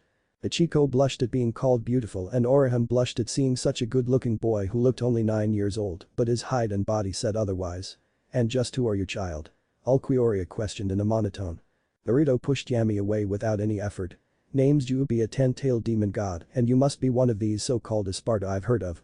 Naruto drawled in an equal monotone, getting a raised eyebrow in return at the name, and it fitted with the aura of powering practically saturated in the air around him. Are you with them? Ichiko Kurosaki questioned cautiously, only getting a snort. As if I would associate myself with a rabid animal like him. Naruto thumbed at Yami who bristled at being called a wild animal. You damn brat, say that again and I swear I'll crush you. Naruto deadpanned with a bored look. You mad bro? Yuruchi failed to keep a snicker from being heard, and so did Orihime and Tatsuki. Ichiko and Urahara snorted in amusement, while Ulquiorra surprisingly chuckled. Yami's face turned blood red with rage and embarrassment. Die. Casuerde. Naruto only glanced to see a speedy fist heading for his chest and instead sidestepped it, grabbing his wrist mid-strike, shocking Yami again. That was the slowest punch I have ever seen, especially for the so-called Deimos of Sparta. He twisted the wrist sharply with a crunching noise, much to the wincing of Ichiko and Orihime and Tatsuki, watching the man howl in agony staring at his broken wrist and glared at Naruto with rage increasing by the minute. Die. Naruto's eyes widened seeing a familiar energy orb form from Yami's mouth. These hollows can use a zero, he thought in surprise as the blast nearly hit him, only he simply grabbed it and to his shock it was pushing him back. Realizing he was being too lazy, he simply cancelled it out, stunning those present. I see I have been too easygoing with you, Deimos of Sparta. Everyone tensed at the cold tone in the child's voice, it seemed as if his voice held death within it. What is this? It feels like I would die if I so much as spoke, not even Aizen team could undo such a feeling, and he smells of phoenix and wolf. Yuruchi gasped, being forced to her knees. Allow me to rectify that mistake. Naruto instantly appeared behind Yami, much to the shock of Ulquiorra, who had her Pesquisa active the entire time, and not once did she sense any Reiatsu used, it was simply pure speed. Bakudo 61. Rikujikoro. 6 beams of light pierced Yami, who was too shocked he couldn't move any part of his body, and before Ulquiorra could stop him, she was instantly forced to her knees by 2 clones of Naruto, and she felt her strength waning and realized her energy was being drained. Don't even bother, Kyordo Sparta. My pre-top path's ability to absorb and drain Reiatsu or energy of any of my targets renders the victim immobile, incapable of fighting back, so even if you manage to get free, you would be easy to finish off. He said coldly, much to her shock at the feeling of helplessness. Now for you, Bakudo Savento 5. Gotcha Tekken. Yami grunted as 5 giant iron fillers slammed into his arms, spine and neck, preventing all movement, and felt panic rising in him and struggled to move only to feel Shi energy drain, strengthening the bindings. Did I also forget to mention my version of Kido is modified with seals that use the captured's Reiatsu to empower it further? Questioned Naruto in an innocent tone, stunning Yuruchi and Urahara at the display. He used 2 high-level binding Kidos in succession without the incantation, and he said his Bakudo is modified to use the one's captured Reiatsu to strengthen it. Soul Society could use someone like him, Yuruchi thought. Bakudo 79. Kaio Shibari. Kisuke's eyes widened beneath his hat at the combination, seeing 8 black holes appear around Yami's body and the 9th one appearing on the center of his back, and then heard the muttering of an incantation. Lasaka. This young one is talented above so many levels. Kisuke gaped. Naruto closed his eyes, whispering the next and final one. You may want to get back, this one's explosive range tends to be very devastating. Ichiko and the others got far back while the clones did the same with the 4th Sparta, who watched in interest. Limit of the Thousand's hands, respectful hands, unable to touch the darkness. shooting hands unable to reflect the blue sky. The road that basks in light, the wind that ignited the embers, time that gathers when both are together, there is no need to be hesitant, obey my orders.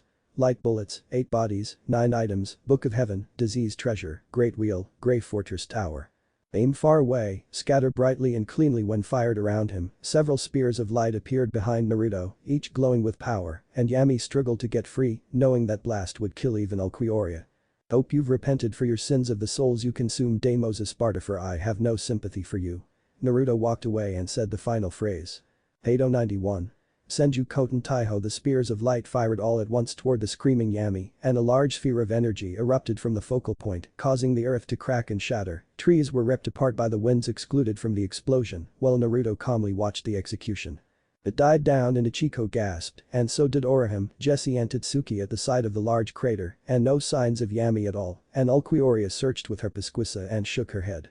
You foolish Yami, you paid the price for underestimating your enemy. Lord Aizen is not going to be pleased at all. She found herself lifted up to her feet by Naruto himself, who stared her down.